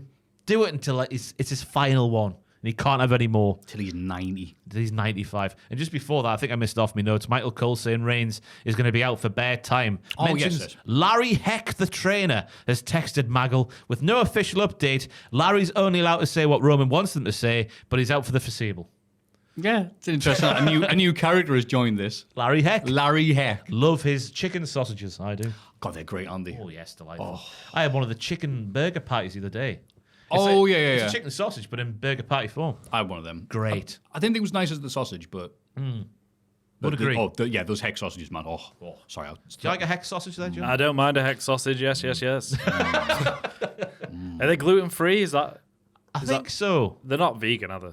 Oh, well, no, because it's chicken. Chicken, yes. Yes, that makes sense. Yes. Would you like some vegan chicken? A Rhea Ripley interference sees Liv Morgan defeat Io Sky via DQ and in turn advance to the EC pay-per-view. After the bell which arrived around 9 minutes and 7 seconds after the opening bell chimed. Io doesn't seem too happy with Rhea as a potential WrestleMania showdown is teased. But how will Io get there if not for the Chamber? Aye, how is she going to get there? Because she's not in the Chamber now. What's she going to do? Bribe someone, I guess. Fair enough. Liv, keeping Become a Io... YouTuber. Liv on the keeping Io on the ground like the cerebral assassin that she is was good tactics from the get-go. Turned into a proper ding-dong as we would expect between those two. Liv holding on for a bit to take that knee from Io off the chop. What have I written down? Liv holding on a bit. Liv holding on a bit. That knee from Io to the chops of Liv. The move of the match. Whatever that means, that's what I wrote down on my notes. It's been a very long week. The massive missile dropkick from Io. Liv was great in her jumping backwards cell, making it look better than it was. And obviously, because of the happenings earlier on, the Hoover stank with Raquel pushing Rhea over the thing. That's why Rhea comes down blind with rage to inadvertently help someone she wouldn't want to help. Dun, dun, dun. Yeah. I like when people run out with a mad on. It's like, look, I'm just going to start punching people. If you get me away, it's your own fault. Yeah. It's always like, oh, accidentally. It's like, you should have got out of the way. Yeah. It's your own fault. Yeah. But yeah, lovely match here. Yeah. I always like seeing these two go at it. And Yeah. they're very over. They are, and they're both Sabu-ish in their nature. No, they're not at all, are they? No. That's just Liv Morgan. Is Liv even Sabu-y anymore? I thought Not Machine's the anymore. Sabu. She still does gnarly things. Liv But could be the Sandman. yeah, she always used to bring out a table. She's the Bubba Ray Dudley of the current day. Oh, God. Who we learned this No week. need for that type of language. Oh, we learned this week he's more than a legend, Maffew, because Siobhan Evans had a T-shirt with like 2,000 Bubba Ray Dudley on. Yeah, it's like a really old one. It looked good though. I want that. Yeah, it looked like that rapping man who got felled in the 90s. You know, everyone wears a T-shirt with his face on, that kind of thing with the crown on. That narrows it down. I can't remember his name. Tupac? The other guy. Notorious B.I.G. Right. Yeah, I hate that. Yeah. But Bubba Dudley, the big. Oh no! I don't want any of this conversation. Just saying the T-shirts had similar Kavorka, you know. Hey, look, You it's know. Raw. The War Raiders make their respect for JD known publicly.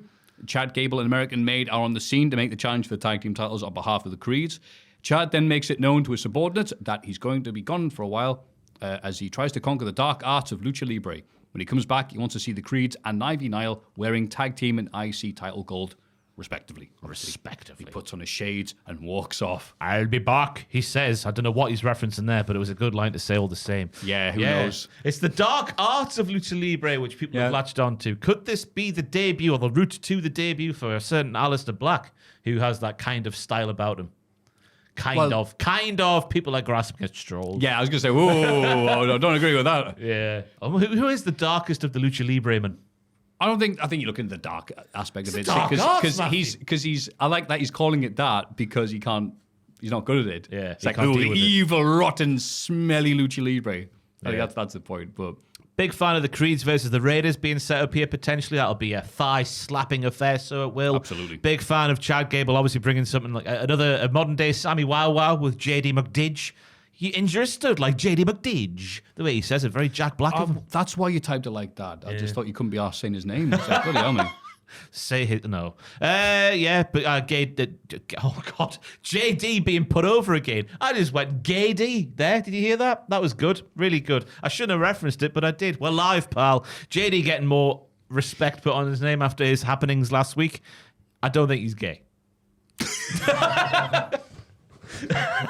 But if he is, there's nothing wrong with it. Here. Good little segment. It also made me think, what could happen if, obviously, now Chad's gone away for a bit. What if the Creeds and Ivy Nile win those titles without Chad? They don't even need him. You'll be very happy. But he might get cast away. No. He asked him. He's like, yeah, well, I'm the head of the crew, so this looks good. It's just a question. You could have got. Oh, I'm I'm taking it way too seriously. I know. I know, but I was like, Ross, stop having a point. Could be an interesting little story. Take the podcast seriously. Like Qui-Gon. Sorry, oh bollocks. Oh, go on. Like Ewan McGregor not needing Qui-Gon Jinn because he's taken down Darth Maul by himself. But he's Ewan McGregor, but the other people get their Star Wars names. I've forgotten his name, that's why. My young apprentice, Ewan McGregor. What the hell is his name in Star Wars? Obi-Wan. Is that easy? Oh, wow. That's a great name to forget in Star Wars, isn't it? Obi-Wan Kenobi. That forgettable jobber. The Barry Horowitz of Star Wars. Adam Pearce looking like a real smug prick, it has to be said. Makes it known that Raw managed to sign AJ Styles before the transfer window shut over the weekend. Bron Breakker is here and reckons Pearce doesn't respect him or the men's IC title. Pearce says that's bollocks. Bron says let's talk business elsewhere. Pearce says okay then. They better head off to talk business elsewhere. Great segment. Yeah, it was just Pearce. That was typed up. When Pearce, I know he would be buzzing signing AJ Styles because some say he is phenomenal. But it's just the way he goes, I've signed. And just like this really smug smile towards I forget who's interviewing him now. Was it Kathy Calais? Maybe? I can't remember who it was now. Whoever's interviewing him. He does a proper It was Kathy. Towards him. Like, you bastard. Stop being so smug. I'm the king of the castle. I'm Adam Pearce. Wah, wah, wee, wah. But yeah, apart from that, I'm interested to see what the business is for Bron Breakker. Yes. What do you reckon the business is? I don't know. Him versus Jacob. Some sort of interpromotional thing. Yeah. Because that's what... There was so many teasers in that Rumble match. I mean, Breakker for 2... Breakker... Who did Bron get confronted by last week when he's speaking about, it's not 2014 anymore? Whoa! Pennant was one of the people that was teased last week, but the 2014 one... I don't know what you're talking about now. Yeah, that was it. Penta was like, sorry, Bron was like, it's not 2014 anymore. I think he's speaking about Sheamus and whoever else it was. And then obviously the face of WWE 2014, Penta, walks in and goes, is that a Miedo guy? Hi, Chad. Penta here. Seth is in the ring and makes it known he's happy for Jey Uso because it's good when good things happen to good people. Short memory, Seth. That's what we call him. It's happened again. We're doing so good. You'll have to see a Punk being eliminated from the men's Rumble by Logan Paul and mentions Roman Reigns could miss WrestleMania due to dem stomps at the Rumble. Roman has hurt everyone close to him over the last 4 years and would have done the same to Rollins if he didn't do something first. Seth also mentions that he has an EC qualifying match with Finn Balor in a couple of weeks, but before then, he needs to speak to Sami in the ring. I thought it was a good setup, though. He looked amazing. Oh, he did. The reference to a series of books that I forgot to write down. Michael Cole. He says he looks like a character from that series of books, so he does, with his leather cowboy hat and his leather coat on. No, that's what he was like. Oh, Rob Zombie's looking good, is what I saw. Let's just say the Mr. Men series of books. He's Mr. Leather. There we go. Yeah, that one doesn't get talked about as much for some reason. But yeah, him and Mr. Tickle go together really well as a tag team. But it's good. Well, I don't know if it is good because how can he have such a short memory for Jey? Or I guess Jey's earned his trust now after everything that's gone down over the past year or so. Potentially. Right, of course. Yeah. They've got to be set. Yeah, he sets up the triple threat because he mentions the other two and not really anybody else in the Rumble apart from Jey Uso. He wants to go to the Chamber, but he needs to beat Balor. We've been through that. Rollins wants him and Zayn to put their differences the last few months behind them. And at this point, I'm thinking this is maybe the heel turn segment for Sami, based off what we saw at the Rumble. Exactly what I was thinking as well. Seth dances like a twat. What? Well, no. Hey, he does. Well, yeah. Wait, he was scarring. What's the proper terminology? Whatever he was trying to say is that was not what he was doing. He was doing it. Scar music. Do you scar? Oh, you skank to it, yes. Skank, yes. Yes, but he was not doing it good because Sami knows how to do it properly as he makes his way down to the ring. Sami was skanking, Seth was twatting. Seth makes it known it's been a tough couple of months for he and Sami, but he's ready to put all that behind him because CM Punk is in Sami's immediate future. Seth knows Sami really hates CM Punk. Seth pats Sami on the bum by repeating what Sami said to Punk's face last week, or the week before maybe, that Sami is on a higher level to Punk because he's headlined WrestleMania. Also, Punk has never had a singles match, or a tag match, or whatever type of match with Sami Zayn until this Raw. It's incredible, that, isn't it? He hates Canadians. He loves Bret Hart, and that's it. And then... I'm sorry. Oh, God almighty me. I was about to say, and FTR, those famous Canadians, but they just wank off Bret Hart so much I've subconsciously thought they are Canadian. It's an understandable thing, yeah. North Kakalaki boys. Yeah, North Kakalaki, Canada.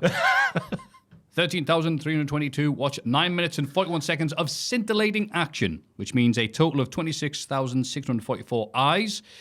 Presumably, everyone had two working ones, of course, watching a cumulative 125,360 minutes of their lives pass by. I don't know why I had to do that. I like noting Raw, down. by the numbers. I like noting down how long matches are because I think it helps paint the picture of what we saw. Yeah. I like when you laugh at the times I write down, so I thought I'd go whole hog for the main event of Raw by doing it wrong. I'm very happy that I read them out very well, considering that sometimes after a Tom podcast on this one's going 9 hours, I'm like, a bunch of people. CM Punk nailed a go-to sleep, or if they've got two eyes, it's a four sleep, and if there's a blah, blah, blah, to pin Sami Zayn and advance to the Elimination Chamber. Before we get to the end of the match, what do you think of this bloody match? The bloody match, I loved it. I loved the scrappy nature at the start. I like the gritty nature at the start. It was hard. There was big chops. It felt like a fight. And then we got to the big moves, the superplex from Zayn, the tornado DDT from Sami off the ropes, Punk hanging on as Sami proves he is one step ahead of him, reversing a big bulldog attempt into a blue thunder bomb. Yes. Technical difficulties. Lots of them. I could barely watch the end of Raw. I don't know if when. Oh, really? Oh, it was the live feed because I got it on Tuesday morning, so I still had what was shown live. There was lots of that going on. No, it worked fine for me, man. They must have fixed it by the time you got there. So there's lots of that involved in the match. I'm sure people watching live were throwing their popcorn on the floor in disgust. Great moment with Punk suckering Sami Zayn into the corner for a haluva kick after talking some smack and running across the ring, but he darts out the way and reverses it to a roll-up for a very, very near two-fall. The finish with the quick GTS to get the job done after the haluva kick. Yeah. Very well done indeed. And then something happened later. But what did you think about the match? Everything you said there, with it's just Punk being a bigger dick than usual. Look at it. Look at that WrestleMania sign. Because, Sami's... yeah, I know what it looks like, mate. I've been there. The tippy top. But, yeah, just like, okay, this is getting good. This is good. Nice. And then just, oh, cool. Just there going, Sami's going to hit him with the haluva kick now. Oh, he dodged him. Oh, God, it's good. God, it's so good. Aye. Fantastic match. I thought for the main event Raw. For a main event of Raw, it was very, very good indeed. And I'm still thinking at this point, obviously with Seth Rollins dropping that bomb that Sami Zayn really hates CM Punk, which I don't think Sami wanted that out there for public knowledge, but Seth put it out there for him. I was thinking, can we get a dickish Sami Zayn again? But then something else happened and it turns out no. Yeah. After the bell, in a sea of technical difficulties, yar, here be choppy seas. Kevin Owens arrives, paddling all the way, and can you believe it? Package pile drives his best bloody mate, Sami, straight to hell. Sami's taken away on a stretcher after the show goes off the air, and I was bloody livid at this. Bloody livid at this fictional wrestling show that I watched too much of in my life. My 18,000 highs. Because I'm like, oh, that's so good. Heal Sami. Because Cody's killed his best mate. Yeah. He's going to avenge him. Rocky 4 or Rocky 8 if you've got two eyes. And instead, Kevin's just like, I'm going to hit my best mate again. You're like, oh, really? I can see why, though. I think Kevin got there before Sami did, potentially in storyline. Because Kevin if you look at it from his point of view, he wasn't helped by Sammy because Sammy was at ringside for that title match. All right, the yeah, whole you could have way. gone that way. I get it. So I can but- see why he's wearing the Sami Zayn forever shirt. Then he attacks Sami Zayn and go, you didn't help me get the job done, so I'm going to attack you now because clearly we're not friends. Because Kevin's been bigging up Sami for a month or so at this point. So I can see that rationale. But then again, the teasers were there for a couple of weeks now for a Sami Zayn heel turn. So I too was shocked that they went a different direction. Yeah. But I'm not irate. I'm not irate because it's the way I wanted to go. I'm along for the ride, baby, because I'm a wrestling fan. On this Cultaholic Wrestling Podcast, I started out, I'm a wrestling fan. But yeah, God. Yeah, I was a bit too annoyed that I'm supposed to be for a professional wrestling fan, I guess. Because really? I was looking forward to heel Sammy, but then I guess next week Sammy could forgive him and go, you just taught me I can't trust anybody. And Kev's like, that's exactly what, strike me down. That would be very compelling Let television. the hate fuel you and all that other stuff. Get the end of Return of the Jedi would make sense because he's already kicked Cody. He hates Punk. Yeah, that could also be a good thing. He could have a go at Rollins for outing he hated CM Punk when he didn't really want the world to know that, I guess, because he's never mentioned it in kayfabe, has he? Has he? Huh? He's never had any interactions until this week. Again, never had any matches. This is it. The first one after all those decades of wrestling. So maybe he does actually hate him. Yeah. Shocking scenes on Raw. Terrible. Are we wanting a break now, Matthew? Go on then. Oh, yeah. It's Cultaholics. I suppose the big question coming out of Raw would be our big question this week, Ross, which is blah, blah, blah, blah, blah. Who is Jey Uso going to challenge for WrestleMania? Yes, we must nail our flags to the mast of WrestleMania. That's what you do with a flag. Right? Yeah, you nail it. Negate those choppy seas to reach our destination. I'm going to put my neck on the line again and say it will be Gunther. And why do you say that, Ross? Because I think Cody will be busy with somebody else. And that leaves Jey with Gunther. And the story is there, of course, with Gunther. I don't know why I'm saying like that. Felling Jey Uso at SNME. So I think we'll go with the story of Jammy Uso. Jammy Uso. I guess that's what the haters call him now. That jammy get. Jey Uso overcoming what he couldn't overcome beforehand because I don't think they'll be able to resist a Yeatlemania sort of marketing thingy after the match is over and all the crowd do that. Yes. Yes. Yes. Damn it. It's hard to think of anybody else, isn't it? Which is really annoying. Cody Reynolds? I mean, they're kind of friends now, I guess, but there's no real big story there. But There is a if story they- of Cody losing his friends one by one, potentially, if they wanted to do that. Yeah. But then it's like, oh, here's Jey, one of his friends. It's like, yeah. I could see him going like, I need to prove myself to you. Like, oh, you're from a big family, you've got lots of stuff to live up to. Yeah, I think they'd have some really good promos back and forth. I mean, you bet on yourself and you proved yourself. Well, I stayed here and proved myself. And then Cody can go, my father. And he'd be like, yeah, my family beat your dad up loads. Yeah, Sorry. And Jey go, my dad's a miserable sod. I bet even he could find something to moan about this week, old Rikishi. Who apparently didn't He know. should have won the Rumble quicker. Apparently Rikishi didn't know. I think Michael Cole was on Pat's thing that Pat does, the Pat McAfee show, the PMS. Yeah.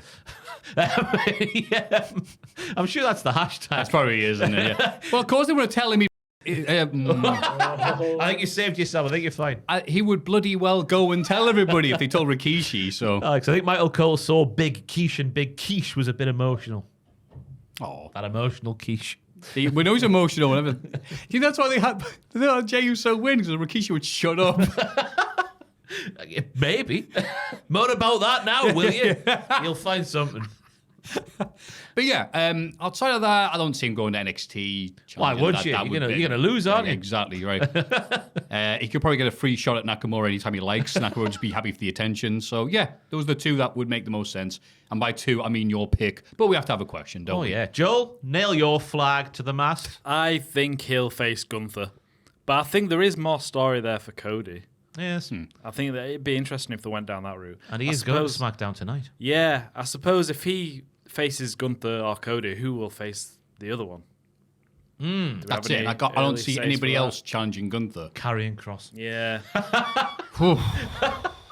Refunds still available for your WrestleMania tickets. Who is there on Raw that could face Gunther? Yeah, it's not going to be Jey. Ludwig. Nah. Braun Breaker's on Raw, double champion. Unless it's Cena.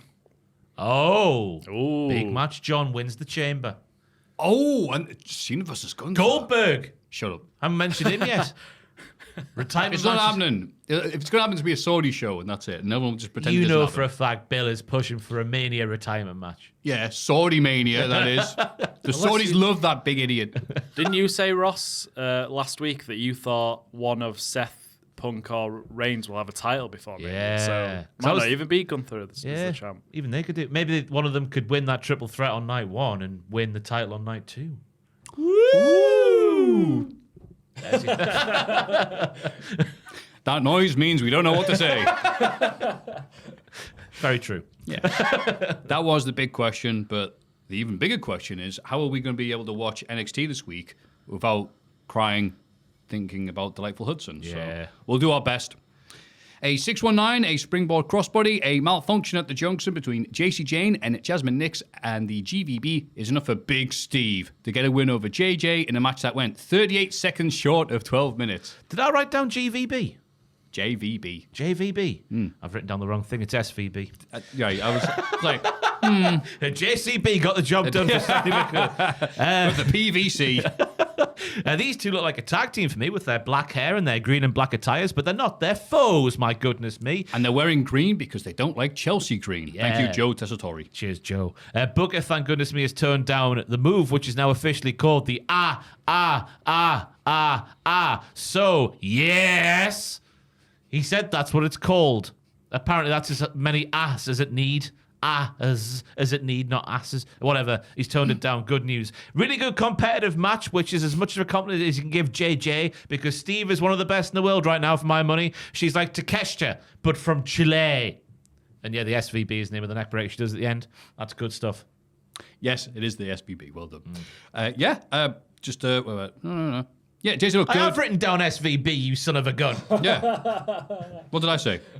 You think He stitched you, right? Oh, yeah. SVB. Aye, I have written the right thing down. SVB. You bitch. I didn't forget the name of the move and thought you did a typo because I couldn't remember the actual name for it. Why would you even think that, Ross? It's purely speculation.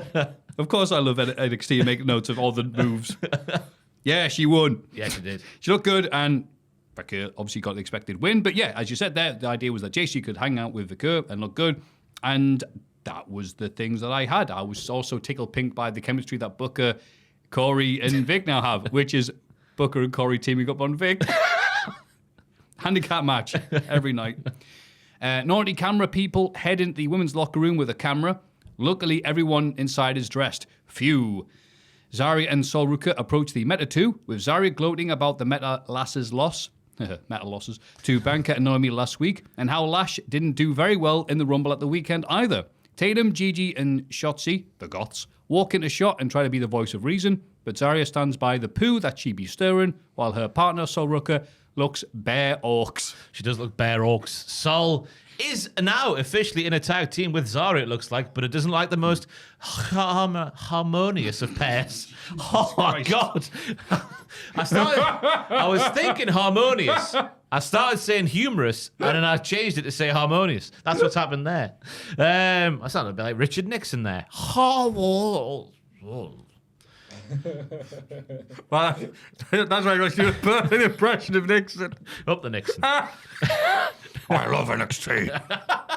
Oh, yeah. That's how he would call Stephanie's favourite move. My fellow Americans. Cesare is turning into a dick, while Sol is still a team with her, but doesn't quite like the fact she's turning into a dick. That's what we learned here. Nailed it. And as always, goths be the voice of reason. Absolutely. They are not reckless in any way, those goths. No. They're no. very sensible. They drink the Monster Energy. They hang out in the parks. The SS Express. Took a chance. I've taken a chance. I've taken a chance. Sarah Schreiber talks to Oba Femi in the locker room. Oba acknowledges that Ava may think she runs things in NXT, but he runs things in the ring in NXT. Oba mentions that he doesn't owe Trick Willie anything ahead of their pairs tag match tonight against A-Town Down Under, and also mentioned that he's going to F all over the heels.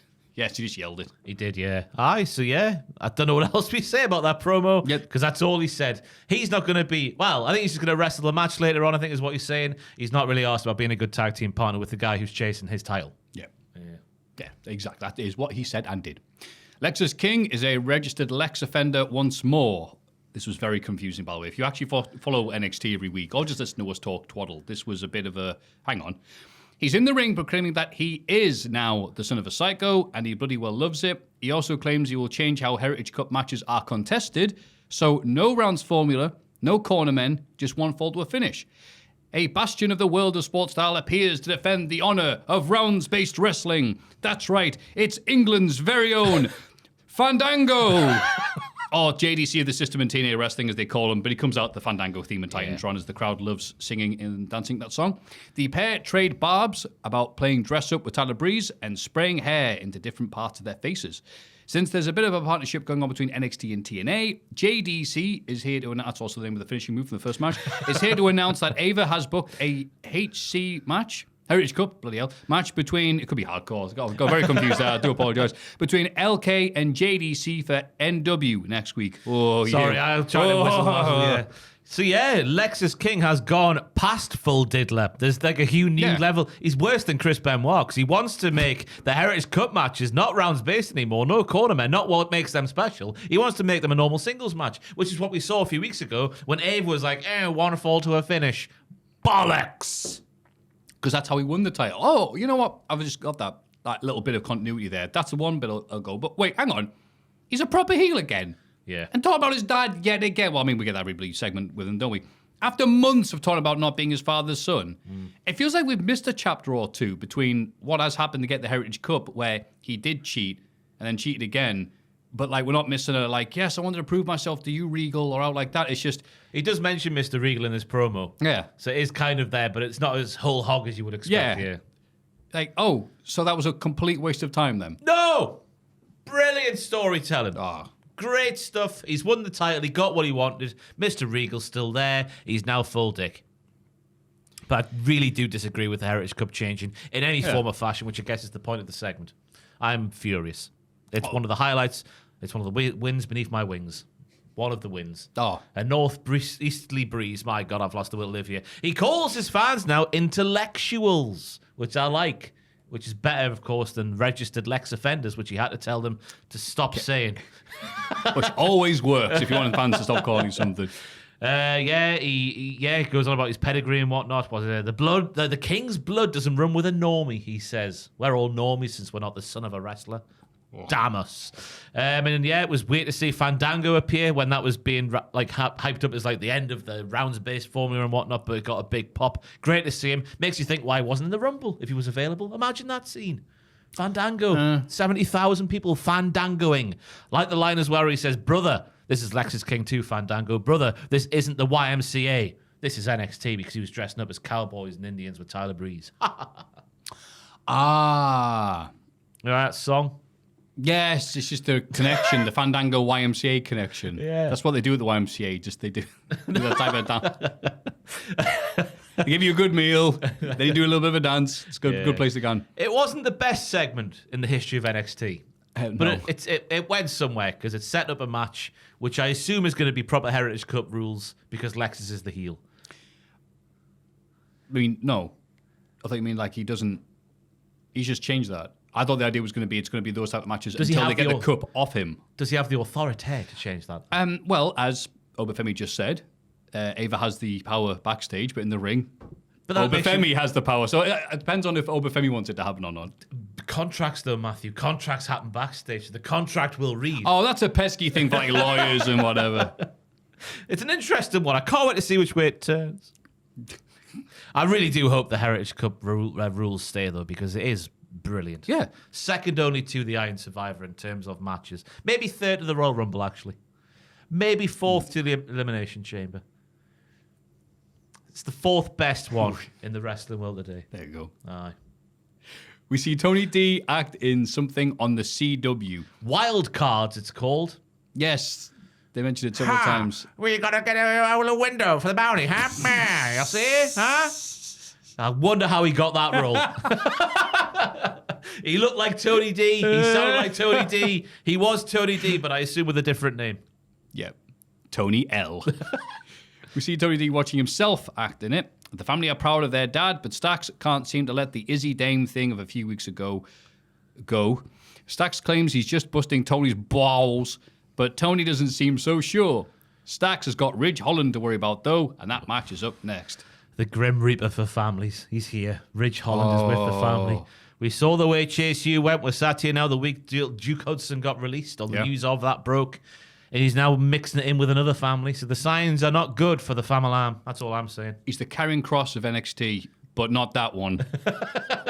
All I've got here is I went to B&M Bargains to get some stuff on the cheap, and they had Stacks action figures. What? Really? Yeah, I didn't realize that was a thing. It's like legends, like Triple H, Bray Wyatt, Stacks. Were they charging the same money? Yeah. Oh!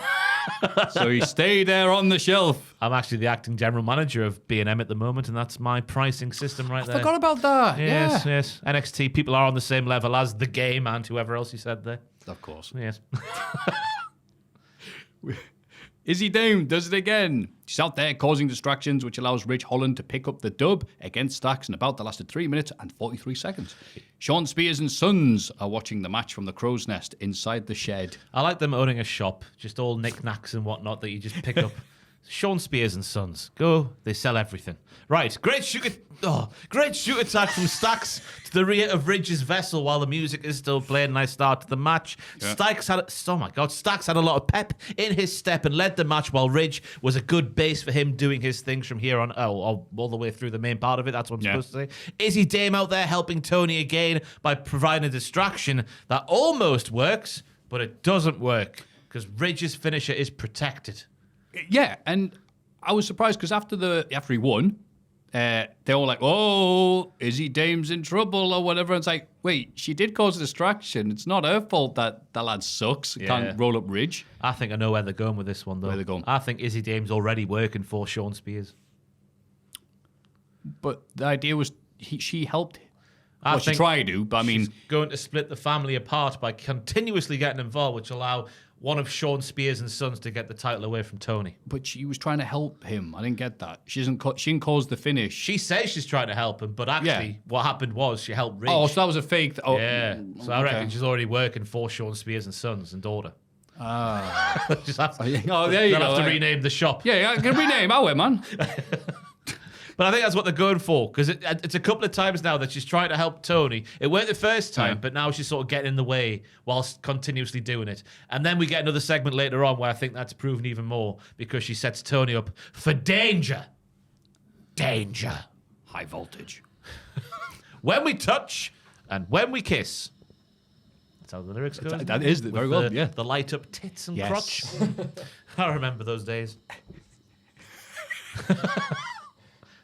Briggs and Inamura once again ask Fraction for a tag team title match. Instead of just winning a few matches themselves and earning a tag title match the old-fashioned way. What are they doing? What's happening here? No, they've changed it. They've got like proper shirts now, and I guess know. that was supposed to be the look. We're ready now. But that's because Inamura took Briggs in as his I was about to say his homeboy, his lodger when he was in Japan. That's why he gave him a jacket in return. Yeah. Because it's America and that's what Americans do. You gave me food, I give you a jacket. Yeah, Yeah. yeah. That's how. How? Basically, that's what happened. Oh, by the way, something I won the NCL on the weekend at C. Lovely Fraser, who apparently did work during the morning, then the afternoon, did NCL, then went and did the live stuff for the Rumble. Yeah. What a machine. Yeah. Like I said, because Jack's not here, they'll rip me heart out for saying that. But went and saw it, and bloody Big Shreddy came out, and he had his Rivera Steakhouse. You know, all the cool dudes go when they go to Japan and buy that one thing, because he had wrestled in Japan, so it's all right. Plus his other jacket that you could sell at the thing. So I was just like, is he just old jackets now? Is that Was his it gimmick? cold in there? It was bloody freezing outside, so I understood it. But then after the match, he showed respect to Henry Faust, my mate in real life, who pinned him. It's like, yes. So, well done, lad. Because that's how he talks. He's from Hartlepool. It's not his fault. Powells. Yeah, and he went, hey, you can have my Ribera Steakhouse. Oh, really? No! And then clotheslined him and got it back. It was mint. I always There's a lot of power in those jackets. When Coop Chicken was a thing in Newcastle, I kept saying to Mike, you've got to make the Coop Chicken jacket a Yes, thing. I remember him. Yeah. Oh, and he didn't, did he? He didn't, did he? And Damn now it. it's gone. Up there with Duke Hudson in the sky. Christ, I love going there. Yeah, great I love place. being fat eating that. Yeah. Shark Bar's now overtaken it though, because Shark Bar, you got to really? go there for a wing. On a wing Wednesday or a wing Oh, Friday. yeah, I mean, they're like... They're unbelievable, Maffew. But it's a quantity, not quality thing. There's like, you get 30 of the bastards. No, but whisper it quietly. On wing Wednesday, wing Friday, it's like 50p per wing. And you Yeah. get 10 on a plate. But they're not like the 2-bone wing. They're all 1-bone big boys. When I went... They're flipping massive. Oh, okay. When I went, they were like the... Oh, okay. Well, this is a long time ago, so I'll continue to whisper to keep the thing going. When I went, they were like, okay, here's 30 of them. They're low quality, but there's 30 of them. Right. But they've changed that now, It's have they? changed that now. Oh, It's well, thank you for the heads up. 10 per plate. It's a $5 for a plate of them. Yeah. And they're massive. I'm going to say it quietly, but I think it's better than Coop. When I went... Oh, no. I'm not over. going to say that, but I'm going to say last time I went to Shark Bar, it was a few years ago. I went with a mate of mine, and the waitress came and just dumped the food in front of us. And I went, what's that about? And I was talking to my mate, and he went, oh, next time she comes round, can you see if she's got a tattoo there? I was like, what? He goes, I think we hooked up like ages ago, and that's why she's remembered us. I went, all right. And she came round, like, got him as quickly as possible. And I was like, yeah, she got a tattoo. And he's like, oh, God, no. Did you eat the food? Oh, yeah. Danger. I was hungry. I didn't do anything. Why would she poison me? Because you're on the table with the guy who did poison damn her. it, that's right, yeah. Clearly you're a horrible person, but so funny. But why is Jey being in a mirror not just winning matches? Yeah. Yeah, stupid idiots. Because that's the hard way of doing things. I guess so. Why don't you go the easy way of bitching? Nathan says Fraction's attentions are on the Nemeth brothers this week. And the pair of effing annoying whiny idiots should win a few matches and then come toward the champs, it says here. Briggs and Nomura now look to get their own non-title matches ready. But yeah. Yeah, so Nathan says to them, why don't you win your own matches? All I've done is listen to you talk, he says. Which is the first time I think I've agreed with Nathan Fraser. So it's a fair point, well made. And then, they go off at the end of the segment to try and find a tag team match to win before they eventually get a shot. Earn their way to the titles. Yeah. Bit of a weird thing. Yeah. Can we have another title? No, stop asking. Yeah, why don't they know how wrestling works? Yeah. It's been this way for years, maybe 5 to 10. They'll be good parents. They won't let those kids go, come on. No. It's these Gen Zers, right? They all think it's a quick fix, a quick dollar here and there. The TikTok generation. Things take time, man. S&P 500, baby. Takes years. You got to leave that money alone for decades. That's what we need here. Go win a few matches over a few decades, then you get your shot at the NXT tag team titles. Yeah, that's what go Japan, Mexico, England, come back. Then you might get an NXT tag title shot. An F5 and a Soul Snatcher get the job done for Zarya and Sol Ruka against Chemical X in a match that is 2 puffs short of a 420 affair. That's 418. Because it lasted 4 minutes 18. Tate and Paxley outsold Sol Ruka with the over-the-top go behind early on, which I thought was très impressive, as the French would say. What is the word for impressive in French? Impressant. Oui. The slap from Zarya to Gigi was meaty in the best possible way, like an Otis frying pan at the Rumble over the weekend. Lots of nice moves in the match. Gigi doing her twisty senton thingy. That's right, off Jeff the Jarrett was ropes. Yeah, he was there. Yeah. Plenty of moving parts in the thing, and then Sol Ruka hitting the Sol Snatch out of nowhere after many moves happened before it was a fitting finish for the match. But she does continue to be a bitch because she is standing alongside her big and tough friend, who she doesn't like is an arsehole. Yeah. Have a backbone, Sol. But then maybe if she did, she couldn't do those moves that she does. Because I sometimes think that Sol Ruka doesn't have a spine. She's spineless. Like, literally doesn't have any bones in there. Shocking thing. Yeah, because she can do things humans with spines can't do. Ah. Yes. I think she's built like Flex Armstrong's Flex correct. Armstrong, Yeah, that's used to have right. one of them. Broke him. I always wanted one, and I was good when I found out that my mate, who also owned it, broke him. Yeah, white stuff everywhere. That's it. What we did, me and my brother were like, Mom. Because we had it for a few years, like, Mom, can you reverse the car wheel over his arm? Oh, really? You're doing 80s wrestling angles? Yeah. Just pulled, and eventually went, white stuff everywhere. Great times, that's that awesome. by all. Flex, we'll get you in the cage and turn on you. His smug face. Stupid blonde hair. Yeah. What would you like, eh? Showed him. Describe Joe Hendry. But I like this match. Yeah. It was just bing bang moves all over about the place with people who are over, and I love the Soul Snatcher. Yeah. It's a move that makes you go, yes. Yeah, it's good to see Zarya doing stuff as well, because she had to go on Twitter and tell people to be patient, mate, because she's Australian. Didn't have to do that, but yeah. Chemical X. We do. It's in our blood at this point. Chemical X had lots of good moves as well. So I think they work as a package. Obviously, condolences to Shotzi this week. Was it Natalia? Oh, Joel, you remember the picture. Natalia and Jordan Gray shared a picture. Yeah, it was them two, yeah. And Shotzi's in the background looking a bit sad because the news came out that she was initially number 21 in the Rumble. And Alexa Bliss took her place at the last minute, but no one knew she was there. Oh, that's a bitter pill to swallow. Bitter pill to swallow. Oh, sorry, we've got the other goth one now. Oh, the much more popular goth one as well. So that's a tough one to take. But yeah, at least the Chemical X lasses had a good showing. yes. Which is their unofficial official tag team name. Yes, I was going to say, because the Powerpuffs, Aye. imagine. And also they have T-shirts with them on. I saw them on the gram. I wasn't even sure it was real because people kept on sharing it. Yeah, I think it's. So I was real. like, has that been edited to say Chemical X? Because there's 3 of them. Powerpuff. Oh, it is real. Oh, okay. Yeah. Fair enough then. Oh.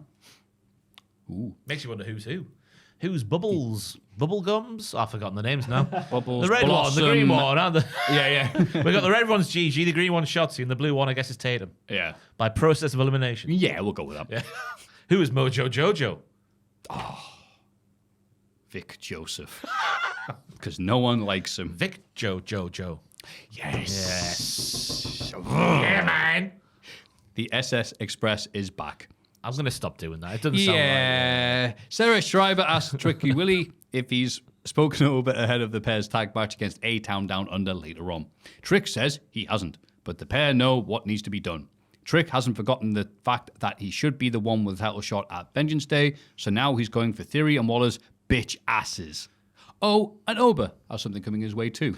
Yeah, and then as the scene ends, because there's not much else to say apart from that, it's very Trick explained everything we need to say. The test screen with the Vengeance Day flickering on happens behind Sarah Schreiber while she's signing off. What could it mean? What could it mean? Because last week it appeared after the women's tag match main event. This week it appeared both times Trick, Willie, and Oba on the screen. So, Oh, it appeared right at the end, didn't it? And it also appeared when A-Town Down Under were having a little interview in the tunnel before their entrance. Yes, with silhouettes of 4 people. Yeah.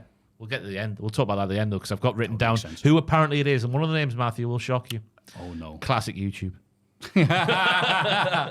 Ross said what? So, Roxanne and Bailey are in the ring. With God, this was a long segment. Yeah, this goes on for a while. Go and put the kettle on. The smaller of the 2 former NXT Women's Champions bragging about lasting the longest in the Rumble and taking Bailey's record in the process. Roxanne also gloats about the prospect of achieving more in her career from here on out. Bailey says, that's fine. I hope you do achieve more than me, because that's what the business is about. Roxanne claims Bailey is only here in NXT because she's tired of getting her ass beat on Raw and SmackDown before saying 13-year-old her would be buzzing to be in the ring with Bailey, but now she realizes her idols just stand in her way. Bailey also mentions that Roxanne is losing herself and might be on the brink of losing her only friend as well, which makes Roxanne claim she has no friends when it comes to the title. No mentors or equals in the ring either. Gilly is here and says one of them will survive the beautiful madness in their match at VD before she's cut off by Charlotte Flair. Should we get the analysis of that bit out the way first? Because the only bit is Cora saying she's got no friends when it comes to the title, which sets up what happens at the end there. Yes. Good storytelling after last week as well, with Cora getting a bit jealous at Rock. Well, no, Cora being unhappy at Roxanne saying, yes, that's a good thing that I've got the title match, and Cora hasn't. Yeah. Yes. Yeah, nailed it. Yeah. Julius, Charlotte Flair. The Rumble winner reminds us how she picked the NXT champion the last time she won the Rumble before putting over Roxanne and saying she respects Gilly. Crowd going wild for Charlotte, by the way, in a good way. Charlotte doesn't say who she's going to challenge at WrestleMania before Cora Jade is here with the Singapore cane. Jade hits Bailey and Gilly with the cane and swings for her now former friend Roxanne, who gets away. What a long talking segment this was. Yeah. So I thought it was nailed on that Roxanne was going to face Bailey at Stand and Deliver, but now I think that Roxanne is going to face Cora at Stand and Deliver after this segment right here, because it feels like that's the genesis of a big feud. I don't know how I feel about Cora going face at the moment, because that's the only way she can go, just based on the traditions of wrestling. Yes. So I think she's much better as a heel, thinking back to those days when she was a face in the 2.0 days. But the wheels are now in motion for that face turn, I assume. Yeah, you're right. I think she's improved somewhat on the mic, but what basing that on the fact that she's a heel now. She's much better at that. Yeah, it's like, oh, you're going to turn face? You just be better on the mic and everything will be all right. Yeah. Charlotte Flair, once again, not endearing herself to the crowd by labeling herself Mama at the start of the promo. You cannot be a lady in the WWE, in my opinion, and have any sort of mothery nickname now, because there is only one, and that is Double R. Aha! Ref Rarrett. Rhea Ripley. So I thought that was like, oh, you're going to get booed even more for calling yourself Mama, but you didn't here because the Shed is a wonderful haven of professional wrestling. Yes, it's not because they're paid to be there. They're not, though, are they? They're not. That's just purely speculation. We've established that now. They used to be, but not now. Yeah. I'll admit that. And it was funny because she went, you're good, you're good, you're good. Oh, that's nice. But I'm better. Boo! Like, all right. I don't know what we're going for here, pal. And then we got Ava's head has completely fallen off here. Because Javon tried to get back at Ethan Page for breaking his face, he still can't talk, the last 2 weeks, while not cleared, she's been left with no choice but to suspend Javon. Did she suspend Paige after the face break? No. Even Paige, a full-on wrestling diddler, thinks that's wank from Ava and suggests a match between the pair instead. Ava thinks that's brilliant because she's there and went, dumb. That's a really good idea.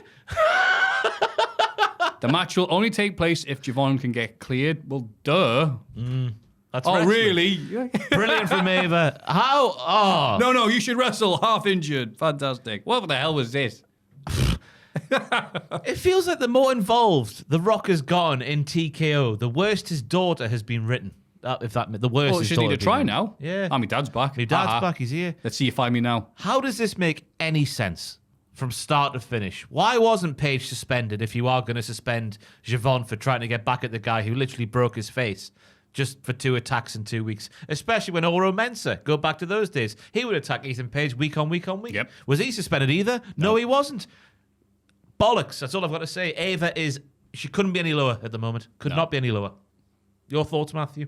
Hacked her. Hacked her indeed. I'm just going to emulate what Jack would say. He goes, oh, she's definitely bottom in the GM tier list this week. I don't think she was she not third once? Back in the day. Yeah. She used to be Yeah, she was like, right, that was a long time ago. She used to be brilliant, but now she's not. Well, maybe it's the presidential election. Obviously the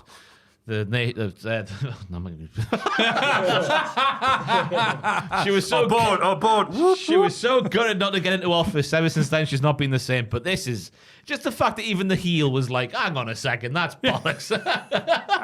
I'm the evil dude who attacks people from behind and breaks their arms. No, it's not right. This.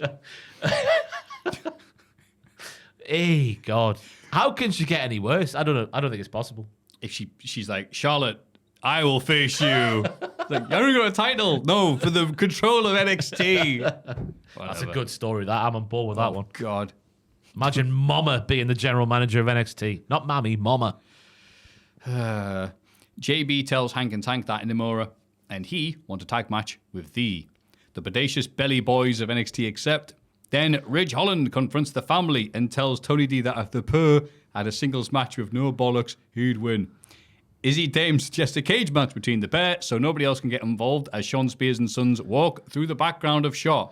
Tony and Ridge appear to be keen for the stipulation. Yes, this is why I think Izzy Dame is already working for Sean Spears and Sons, because she suggests a very dangerous scenario for Tony D, even though she's meant to have his interests in mind as Sean Spears and Sons are walking through the background. So I think she's leading him blindly down into a perilous pit of rats and cages.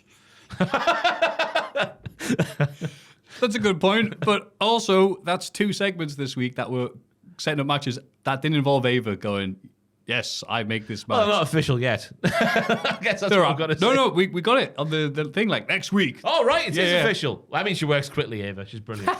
That'd be good, though. A good storyline if people are like, we're watching what you're doing here, Ava. You're really bad at your job, so we're just going to book the wrestling ourselves now. Yeah, we know you're busy, so we're sending you matches we want, and you're going thumbs up emoji. All right, yeah, that's it. Get the graphic. 10 minutes and 40 seconds of life passes us by for absolutely nothing as the referee reverses the call and awards Carmen Petrovic a win over Kalani Jordan. KG had the win in the bag initially after a finisher spam, but then she attacked Carmen after the bell because Jada Parker was stood there ringside. And Kalani Jordan was so filled with rage, just the fact that oh my God, my mind's gone blank. Jada Parker was stood there, that she attacked Carmen Petrovich more after the match had finished, and that meant the referee in the view of Vic. Oh my God, I've hit a wall here. The views of Vic Joseph had no choice but to reverse the decision. I despair sometimes. Yeah. It's heartbreaking to see what this promotion is becoming. So high they were for so long, and there's 2 segments in 3 where we have inexplicable bollocks being done. Inexplicable. I can't defend it. I will not defend it. Wow. It's just so unlike you to talk about this. But I am an unbiased journalism's Maffew. An unbiased I don't journalism. know what you're talking about. What do you say about the match? I thought it was a very decent match. Yeah. Maybe a bit too long, but what was trying to set up. But then Miss Parker showed up, as they kept on calling her. And again, the commentary was just completely dominating things. Booker got Corey Graves and Vic Joseph mixed up. As a weird white guy myself, I get it.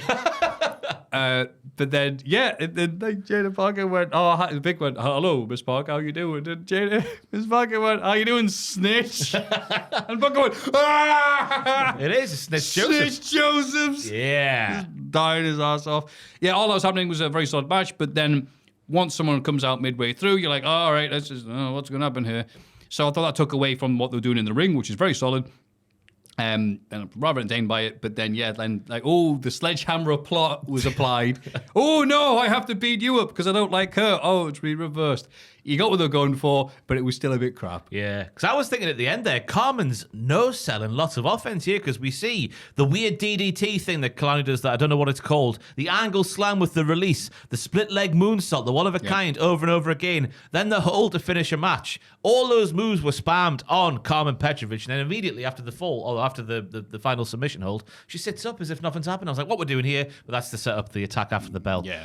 So yeah, it was a good match up until the finish and then the stuff that came after. It was good until NXT happened. The important bits. It was good up until the important bits. Steve is in the parking lot and makes it through a segment without an attack. Bloody hell. Unbelievable scenes. Wow.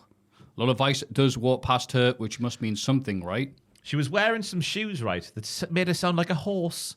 And so Steve's cutting the promo and all you hear is in the background as she walks past it and they share a little That gaze. was real audio of a horse. A horse being shot.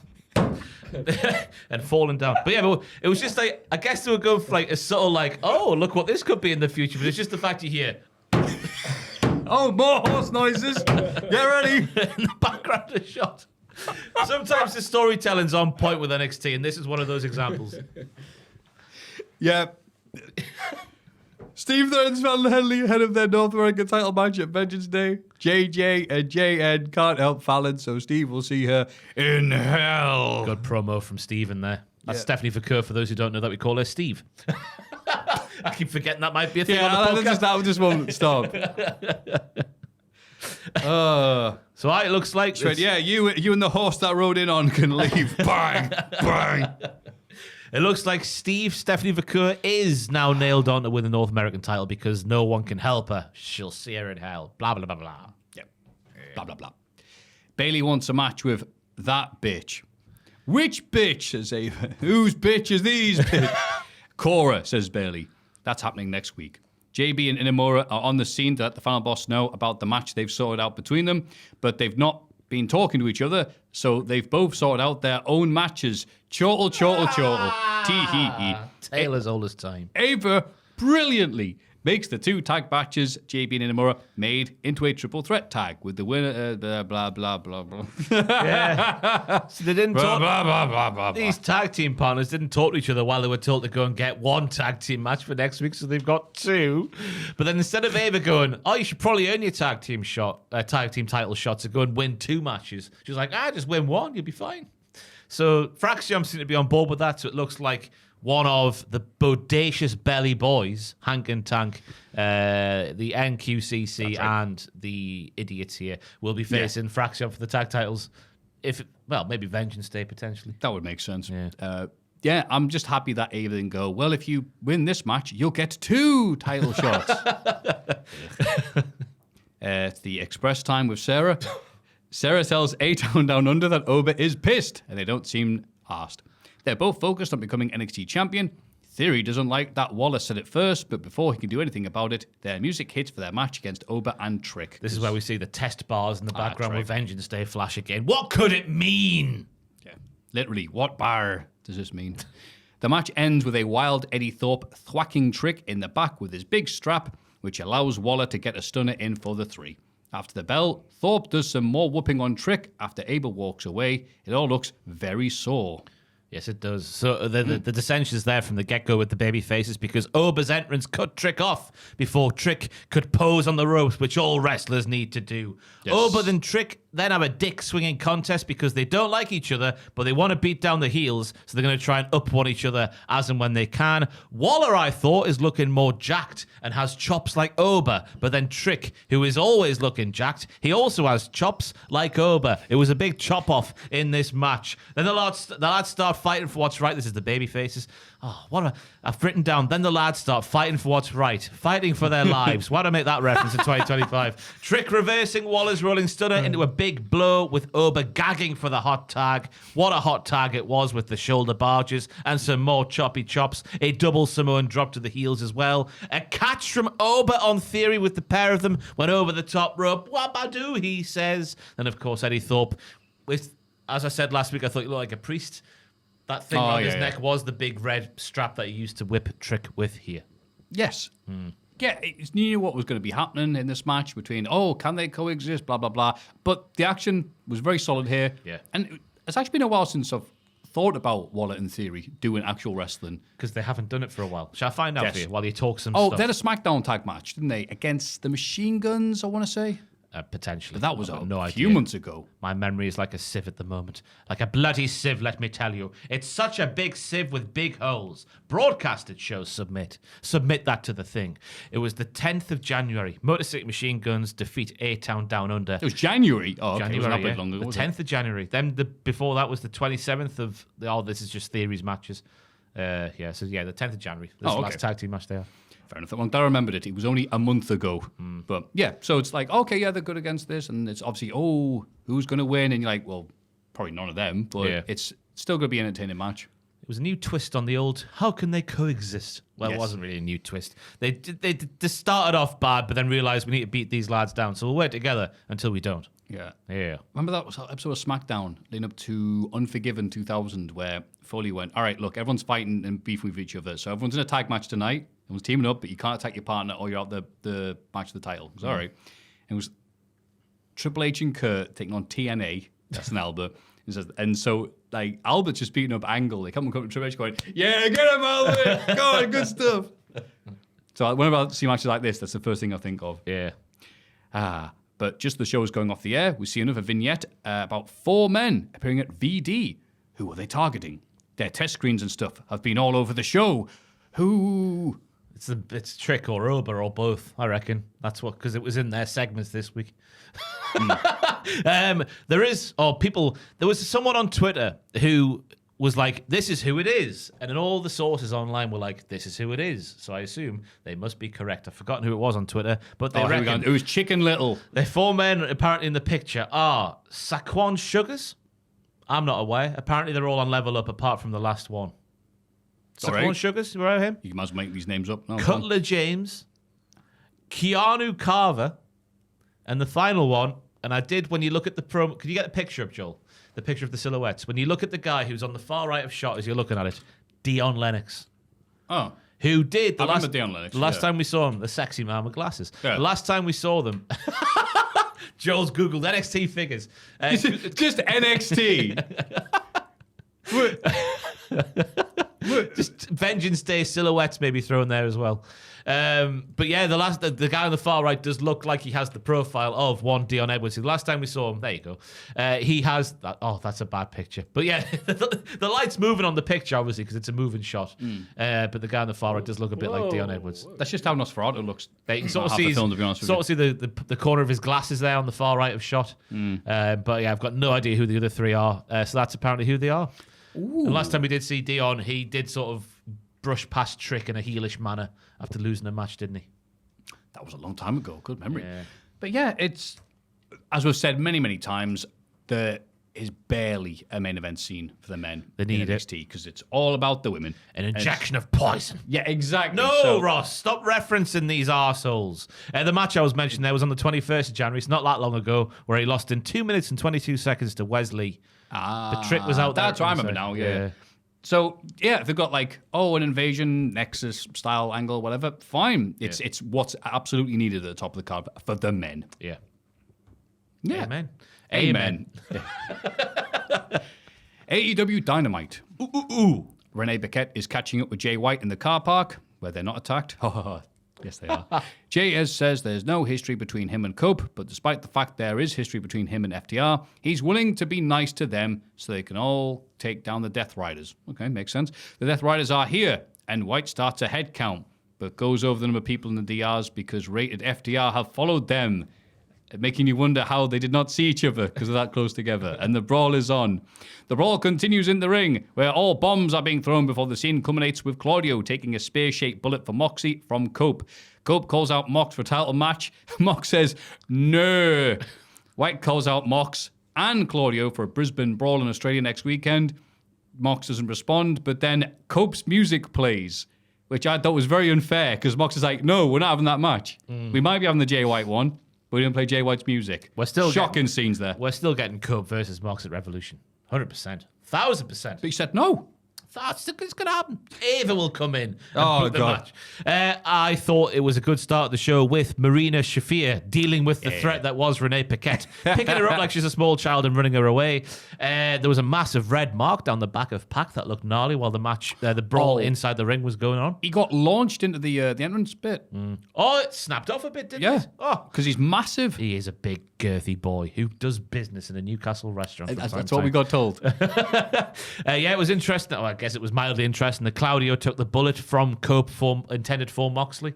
What a good soldier he is. Yep. I thought it would have been really good if Mox was like, no, Cope, I won't wrestle you. But if Jay White was then like, I'll wrestle you, Mox, he's like, yeah, I'll wrestle you because that's the initial intention of this storyline. I was expecting, like, is there supposed to be an extra line there? And they cut him off with Cope's music, which is like, all right. I'm not here to make old people even more legendary. I'm here to build up new stars, and Jay White, you are one of those potential new stars. I will wrestle you for the title while shunting the old guy. I thought that's what they were going for. No, but we'll get a tag team match for the Collision replacement in Australia. Yeah. Yeah, That's what they're calling it, the collision replacement. I think that's what it is now, isn't it? Yeah. Better than said. It was always going to be, you're like, all right, we were already told about the start. But yeah, hot start. And this was all, I believe, this was all of the Death Riders this week. Yeah. One segment. Yeah. Not like last week's, which was like, and then the Death Riders came out, and then the Death Riders came out, blah, blah. So I was very happy to see sign very clear on the camera, the Boar Horseman. Get him. Exactly. That was good, though, from them, because they must be listening to the criticisms finally, because it has been there that they just do the same thing every single week, and it's getting a bit repetitive. Wait, it's getting more than a bit repetitive. And also, there's no real direction. No. Cope's not winning. Is he? It's Cope, Maffew. Remember the Cope Open? Ha-ha! I do. Young boy, you will look good, but not quite as good as me. Charlotte Cope. Yes, yeah, exactly. Nailed it. Well, I put Griff Garrison's name on the map. Where's he now? For 20 minutes, and then I won, and everyone forgot about him. Ricky Starks, same thing. Yeah, yes. He said, I have big froggy eyes, or whatever he said that time, so I dealt with him too. I sound like an old man when talking to Ricky Starks. Ugh. We see Buddy Matthews and Okada's interaction from Collision over the weekend. It seems their Continental title match has been made official for Australia. Because Australia. But it's good to see Buddy Matthews getting featured in a big thing. I don't think he's going to win, although it would be nice with the new, obviously, repackaging of the Hounds from Hell. The Hounds of Hell. Hounds from Woof, Hell. woof. Woof, woof, moo, moo, moo, moo, moo, moo, moo. Cows in Australia, too. But yeah, it would be good to see him win, but I don't think he will. Do you think you'll win? I'm trying to think if you get cows in Australia or not. Yeah. But I don't know, so I'm thinking. Oh, that's I'm a tempted to right, have- Sheila. I'm going to have to Google. Are cows in Australia? Do they have to get the plane? There is a vast variety of cattle breeds present within Australia. Yes. Each breed possesses its own unique characteristic and traits that make them suited for different purposes. Some breeds are mostly used for beef, while others for milk production. There are even some breeds which can be used for both. Oh, well, the whole meal in no there. one likes a braggart. Do you want to know what the top cattle breeds are in Australia? You know I do. What? There's some British, up the English, there's some British breeds in there. Some Angus cows, Hereford cows, Pole Hereford cows, bit of Polish in there. Shorthorn, Galloway, Murray Grey. European cows are there as well. The dual purpose ones, they're the money makers, I assume. Your Simmental and your Brown Swiss. That's the ones you want. Ah. Yeah. All the ones you want for meat are, how do you say that? Charolais? Charlotte Flair. You're asking me how to pronounce them. The Lyra Valkyrias and the Shalviria. Wow, you can get ones called limousines. Ooh. Limousines. Oh. That's enough cow talk. And they'll all be there at the AEW Collision. Imagine them just outside the stadium. It's like the Lion King, just all the cows. Tony Khan holds up a Blu-ray copy of Your Time Cop, and all the cows kneel. Yeah, we love that too. Will Ospreay is here. Oh, who cares? Let's go back to countdown. To face a mystery opponent from the Don Callis family. It turns out to be their under duress Mark Davis, who was beefing with Fletcher a few months. Oh God! He's one of no. Swiss brown cows, is he? Mark Davis. You're really milking this. No! Stop being cheesy. Milk comes. Yeah, ooh, bit of a push that one. Will is shaken. 11 minutes pass by as some buggery involving Rick Knox, an exposed turnbuckle, allows Will to hit a hidden blade for the win. But then again, you could distract Rick Knox with a set of car keys. After the match, Kenny Omega comes out and Don Callis bravely runs away. Kenny tells the fans they can feel what he's feeling in 2025. And the tag match in Australia isn't for fun. It's not for proving who's better either. It's a match to prove the future of AEW is in the ring where Ospreay and Ken are stood, and not on the ramp where Fletcher and Takeshita are situated. Told you Kenny was a cruise magician. He does his good night bang thing and his powers initiate some pyro, which even shocked him. Yeah, you see, he went like that and then boom. Yeah. Just like a cruise magician with his And music. it's killed Fletcher and Takeshita. And the match is off. So initially I was thinking, wah, Mark Davis has joined the Don Callis family, but then he explains that Don Callis signed Aussie Open to AEW, so Mark sort of owes him a favour, and he was wrestling this match under duress because Mark, along with Kyle, used to live with Will. Ooh, all under one roof, bruv. Very good match. You could tell it's another one of those matches where Will Ospreay just wanted to make one of his friends look very, very good indeed. And for large portions of the match, he did do that. The leaping pile driver from the Alabama slam position, if that makes sense, from Mark was absolutely fantastic. Probably my move of the match. Then, of course, with Rick Knox involved, I thought it was just tag team matches. He got bamboozled by, but it's not because Mark exposes the middle turnbuckle, and then sort of Rick's like, no, you can't do that, which opens the door for a scene blade to be hit, not a hidden one, because I think Mark, I get you. Yeah. Mark sort of coming all the way, but still got thwacked in the chops with it. Yeah. Yeah, good match though. Yeah, I was like, okay, well, Mark Davis' singles run was going absolutely bloody nowhere, so I might as well. And then they were like, well, he's under duress. I'm like, well, he wasn't bloody wrestling, it was only bloody duress, was he? Bloody hell. Bloody hell. Yeah. So, yeah, exactly. It's lovely to see that old pile driver thing that he's done in the past. Well, yeah, we're doing a pile driver now. Yeah. He used to have a different name that we can't say on the podcast. It was rather funny. What does it rhyme with? Ducks. Oh, right. It's like Kish. Oh, what was it? Close your eyes and count to ducks. Oh, right. Yes. It sounds like I've made it up, but it's probably written, but no, that was what it was called.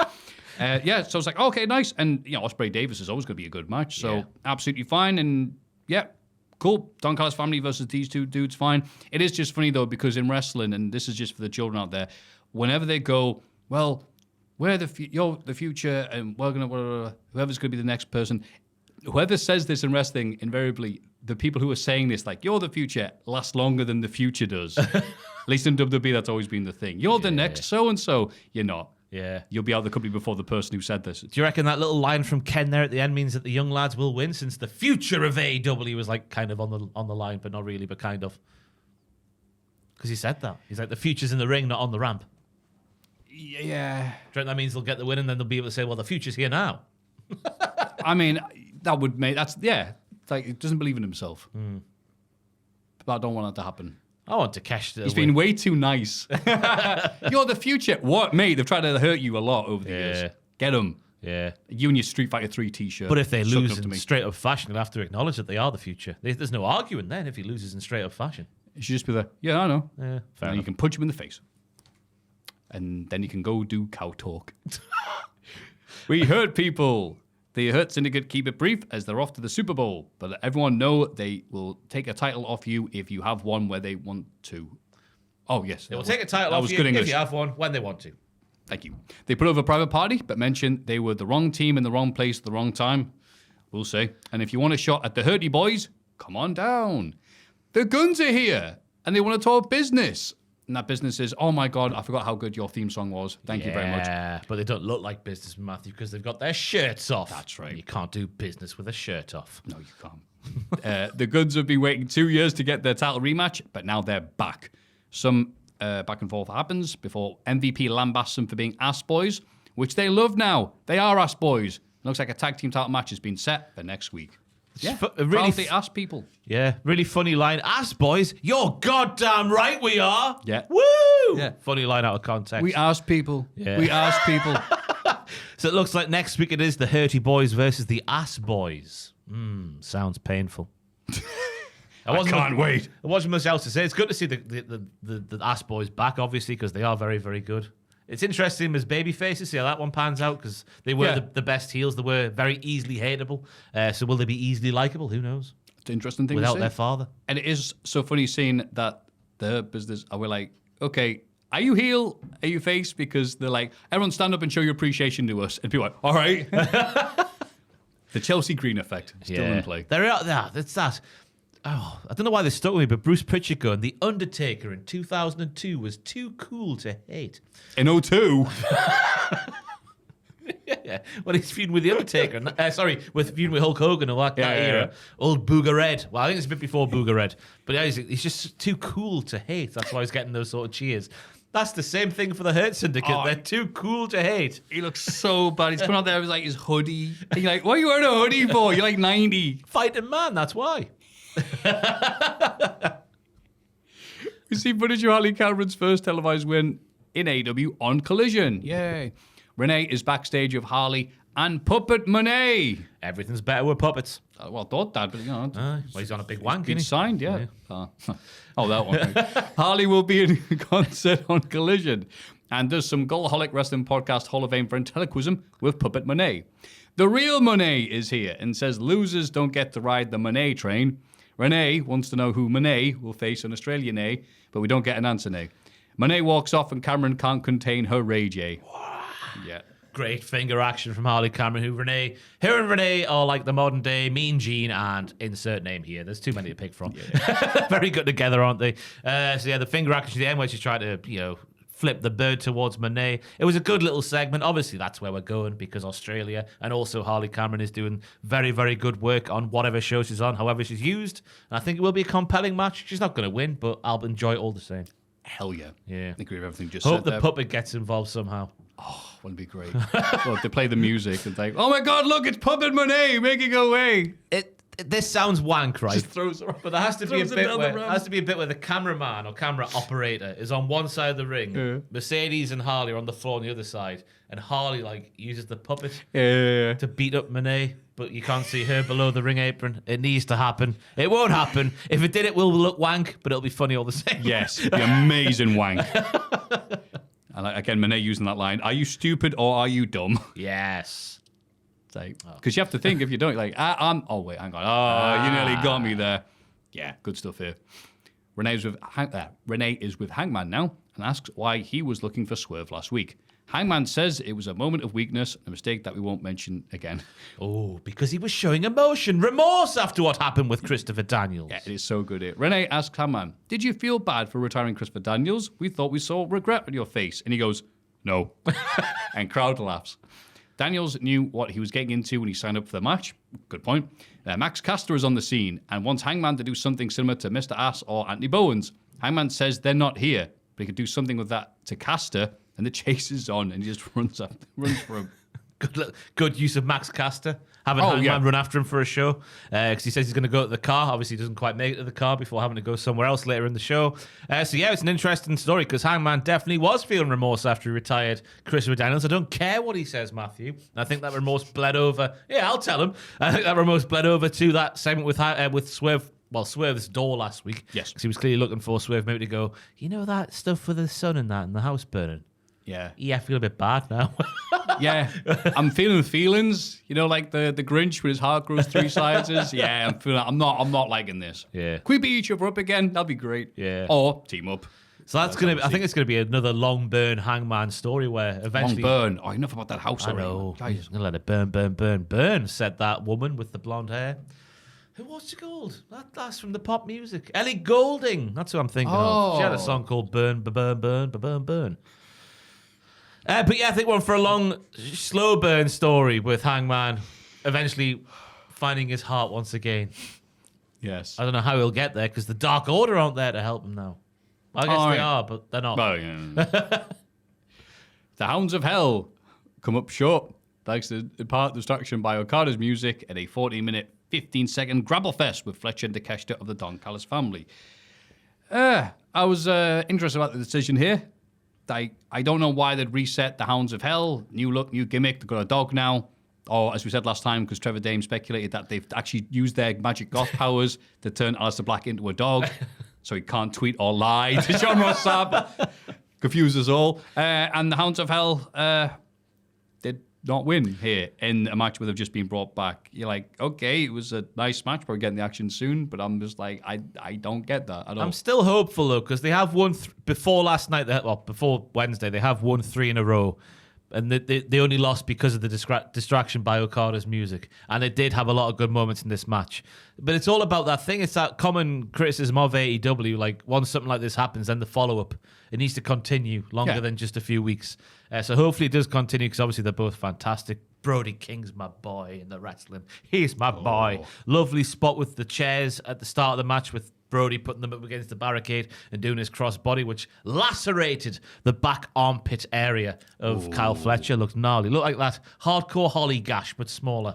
Right. He went through the table on ECW that time.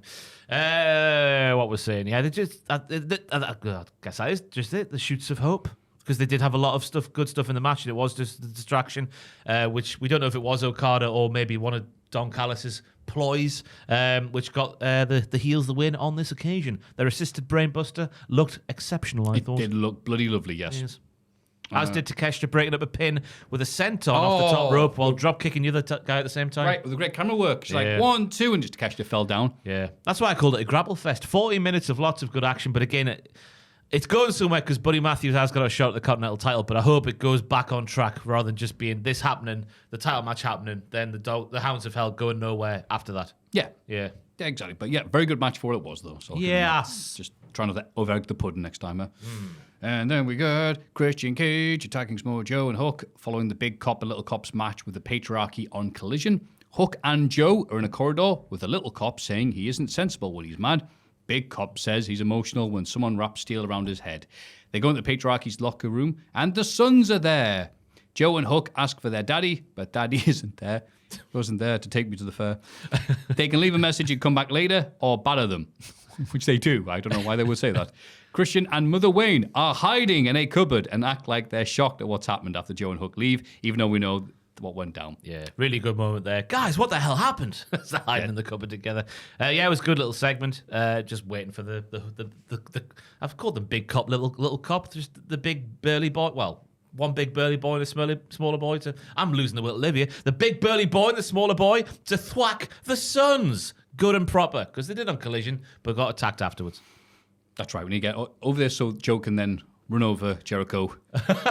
Oh, yeah, for being put through the paper wall. That's right. You just put Jericho through a paper ball. Yeah. Revenge. The career ender. Yeah. But I forgot about these bits with Hook and Joe. It's just them talking rather Pulp Fiction-y. Yeah. I think that's the idea. And yeah, they're very effective. And again, just the poo housery, because you go, oh, guys, what happened? Oh. He's still the best written guy in AEW, Christian, for me. Oh, 100%. By a mile. MJF is in the ring and lambasts geriatric Jeff Jarrett. Haha. All JJ had to do was stay out of his young lad's, or this young lad's way, right? And he didn't, so he had to teach him a lesson, right? The E in AEW stands for elite, not elderly. Lol. That's the joke. MJF now claims he's a step closer to getting back his BBB. Max Caster is still running away from Hangman and gets into the ring. Hangman follows suit, and the Cowboy and MJF come face to face for a brief moment, and then just continue their chase. Foreshadowing. Okay, ooh. 4chan. I don't know. 4chan. I've never been on 4chan. Good. Yeah. Keep it like that. Yeah. Dustin Rhodes is here. And I bet he's been on 4chan a few times. And cuts one hell of a promo on MJF. He speaks about being the last of his kind, while MJF is an arsehole for bringing up the likes of Owen Hart, people's wives, and their past problems with drinks and drugs. He's been clean and sober for 16 years, but there was a time when he looked the devil in the face, and MJF is not that devil. MJF brings up Dusty Rhodes and how Dustin was his father's shadow back in the day.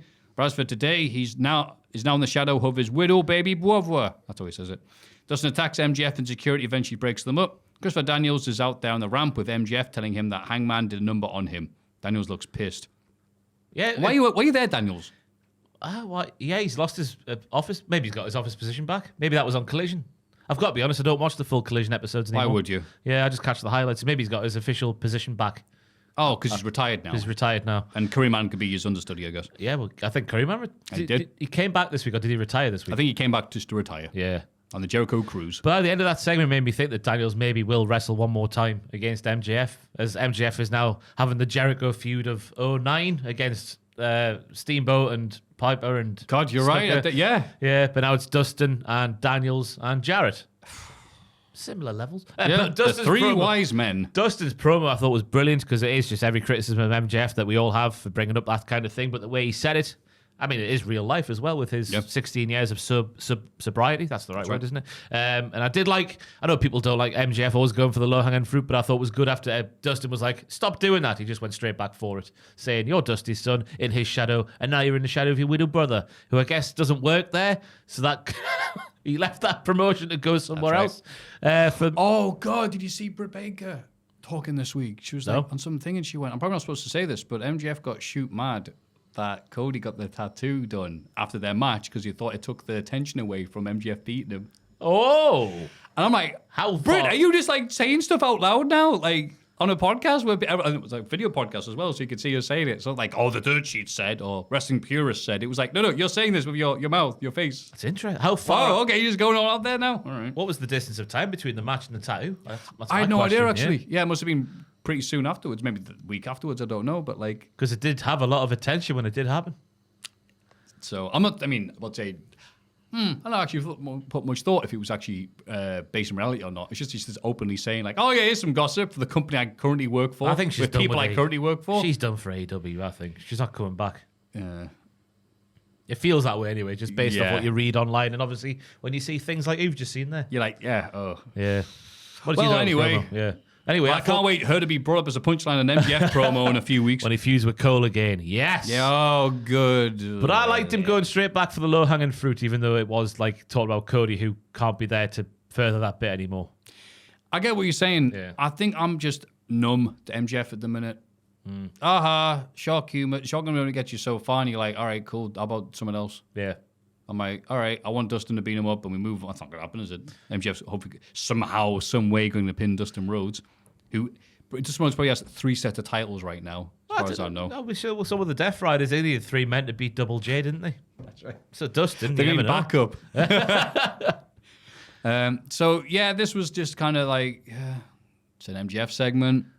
I get what you're He's saying. in a low period for me. Like, he can bring it back because he can either do a really good promo or a really crap one. This was just a bit crap. I get what you're saying. Same old. If you were predicting a segment between Dustin and MJF, it did go the way you would predict. Yeah. Hey, you should bring up personal stuff. Personal stuff. Blah, blah, blah. Mariah May is on the call, it says here. Is that what it is when you're commentating? Yeah, she's on the call. She's on call, like a midwife, to watch herself take on Queen Aminata, the singles match that went 5 seconds over 9 minutes. Mariah wins the match via Mayday and then has a stare down with herself in the ring as Renee tries to interview the second Mariah May. May claims she stands on the necks of this entire division and there isn't a woman alive who can touch her. May looks scared at what the other version of herself just said and walks off. Staggering scenes. Yeah, sorry. For people who didn't see this, they're probably going, what do you want about, you mentalist? Tony Storm came out playing the role of Mariah May tonight and doing a very good impression. She did look very much like Mariah May. She had cheap hair extensions in, which were falling out during the match, which was a nice touch, I thought, because that's the sort of, you got to laugh, haven't you? But yeah, she did play that, and Mariah May did look rattled, but then she counteracted that very well by saying, I did this all before, Tony Storm. I dressed up as you. How much did Tony need to have that costume altered? Because she's much more slim and whatever else. Yep. And then she goes, Tony Schiavone, agreeing with the heel here, because she was like, well, I've got two things that are very different from Toni Storm, pointing at her boobies, and Tony's like, oh, well, yeah. Oh, God, I forgot the story. Which I thought was a funny moment. Interesting moment as well where Mariah goes full Britt Baker on Serena Deeb's arse, because Deeb is seen watching backstage because she's currently feuding with Queen Aminata. And then Mariah, the real Mariah, says, just what we needed, Serena Deeb. And that's all she says.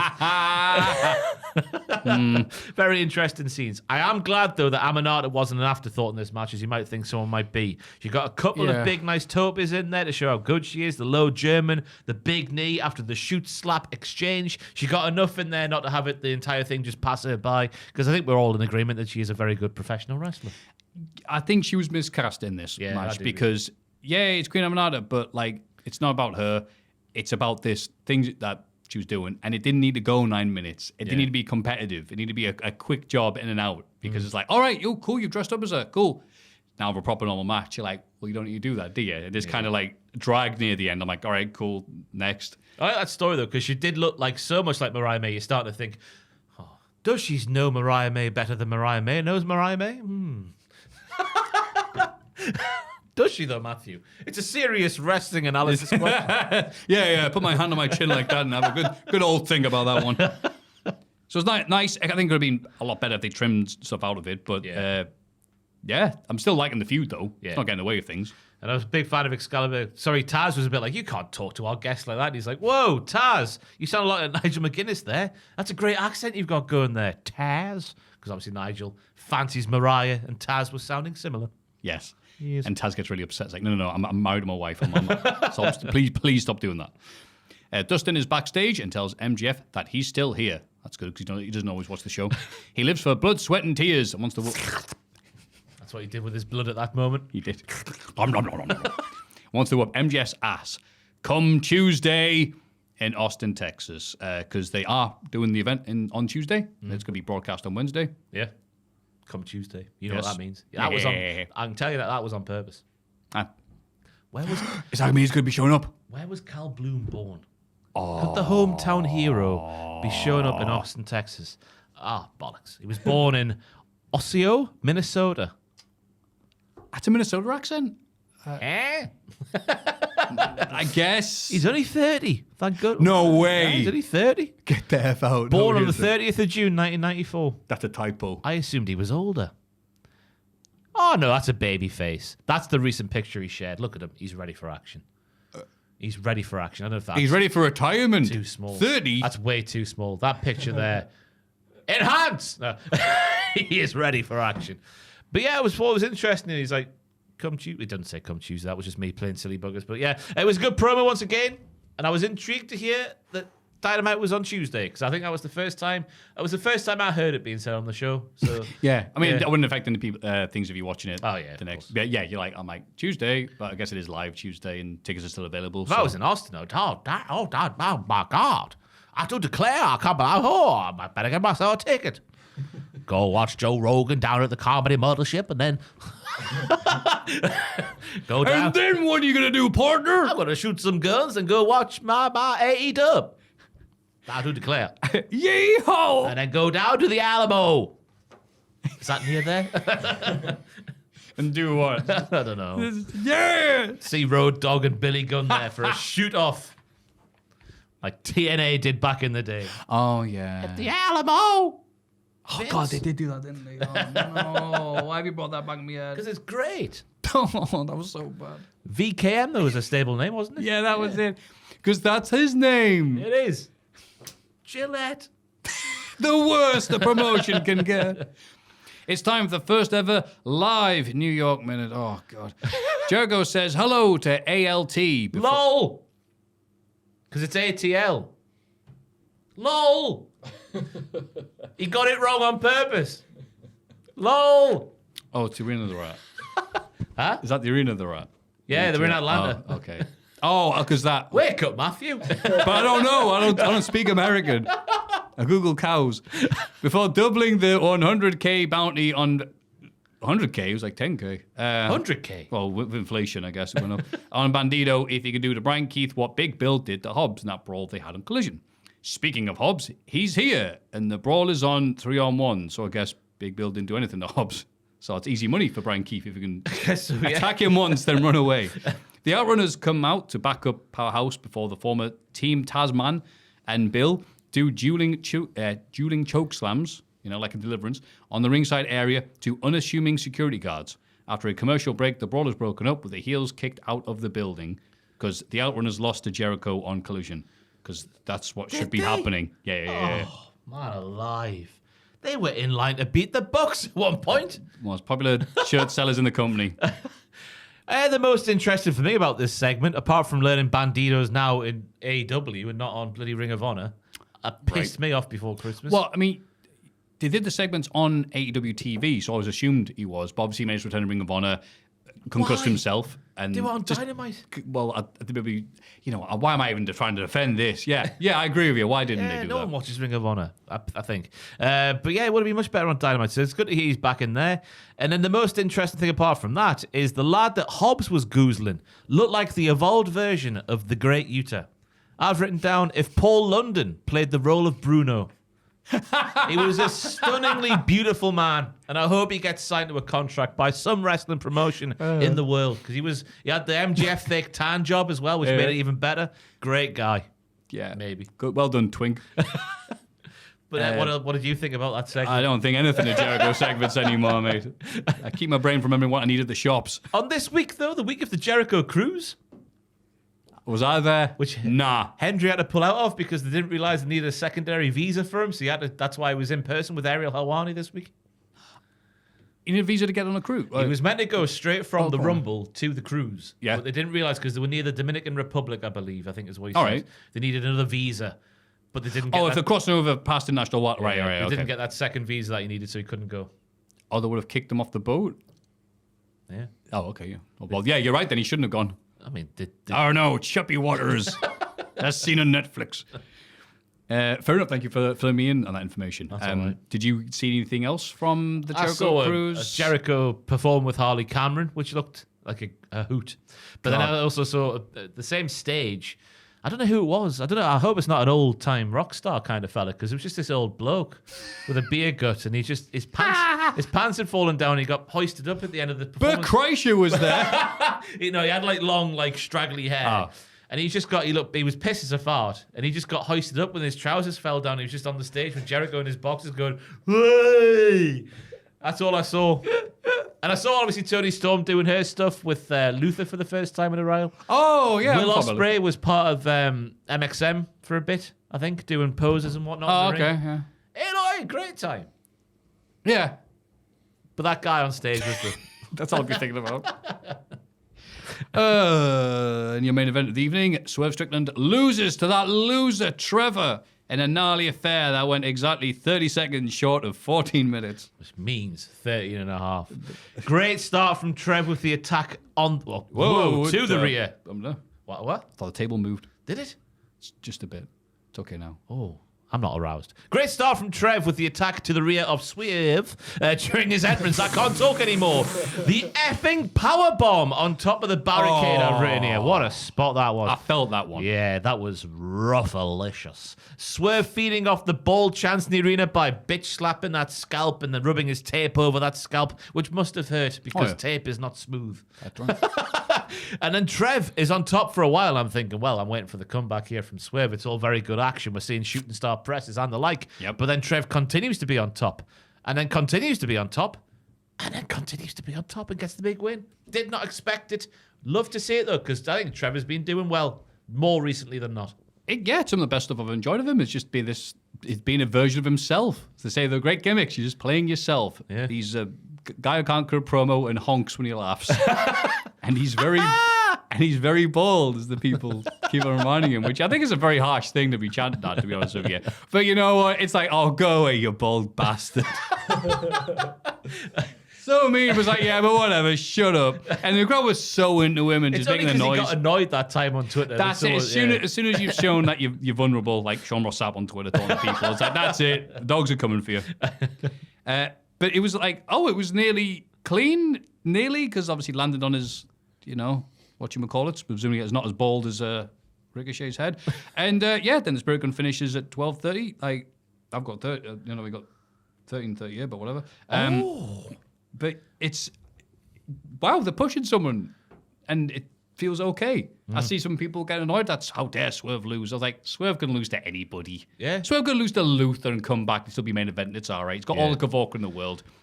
And Trevor is very, very good, let's not forget. I know he can't really cut a promo very well, but, he can wrestle like nobody else. And I think the look with the blood and the Dharmas on his face, it's all about the Dharmas again. The Dharmas have taken it to that next level. But I'm glad to see that the sort of toilet paper stuff that we saw in the last pay-per-view has gone somewhere, because he's now got the big win over Swerve, and it feels like he's a more made man than he was when the feud started. Yeah. Plus, even though he's obviously been over the top, there is something said like, wait, you threw toilet roll at me?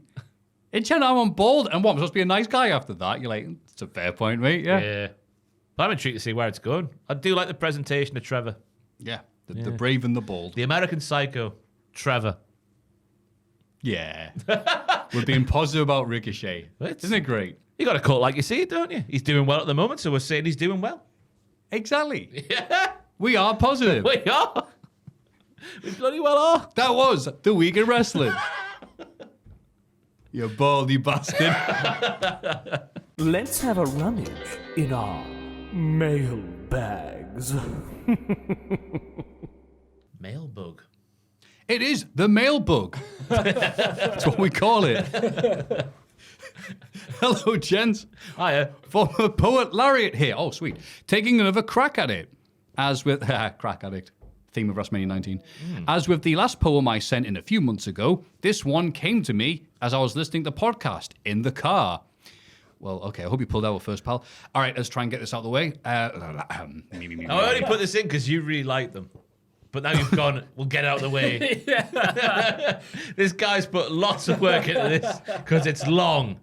And I thought you would appreciate it. I didn't mean to say it like that. You're right. That's a horrible way of phrasing that. It's me going, right, do a good performance here. But it came out as, oh, no, not this again. Very sorry, mate. I'm very enthusiastic about this. Unlike that one, this one's... oh, right, sorry, this isn't it. And away we go. It's time once again, lads. It's Rumble Day. Every wrestling fan's favourite, I think 'tis safe to say. To vie for a chance to main event WrestleMania. The stars are all here, coming to entertain you. With old stars and new, and surprises aplenty. Who will be number 1, or 7, or 20? Entrants come from all brands, in all shape and size. Whom each buzzer heralds, we can only surmise. Which stars will appear, who'll have most eliminations? Which stars will return to the crowd's great elation? Monsters appear, they must win, commentary shouts. Who could possibly throw someone that bloody big out? But inevitably, out the big bastard goes. As a result of a team-up between all of their foes. Everyone for themselves, only one can there be. Don't save anyone else, folks, it's bad strategy. New rivalries kindled, past feuds reignited, or old friendships renewed, and the crowd is delighted. Will someone turn face, or turn heel, we all think? And if it does happen, remember, down your drink. More than just strength, or speed, or agility. To work a ring that's so crowded takes tremendous ability. The ring quickly fills up and the action's non-stop as competitors get tossed out to the floor with a plop. Over the top rope they go. Both feet must hit the floor. Though I'm not sure we get it. They should repeat that some more. From 30 stout folk down to a final 2. Only one star to finish. To great cheers or loud boos.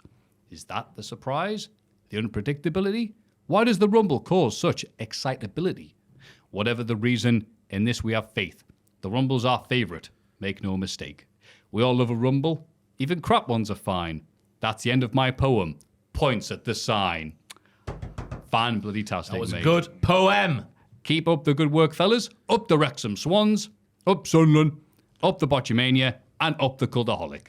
Signed, former Fabe's faithful and current Swan supporter, Wicked Easy, a.k.a. Eric from Boston. Thank you very bloody much, Eric, for that wonderful piece of art. You have a future in poetry if you want it. Yeah, But only do if you want it? Yes. Do you want it? Go and get it. So, yes. if you think you can test the Poet Laureate, it's a title that has to be How long's that been going now? a while now. Poet Larry. It must be 3 years, I reckon. Yeah, Maybe might be, more. actually. Yeah.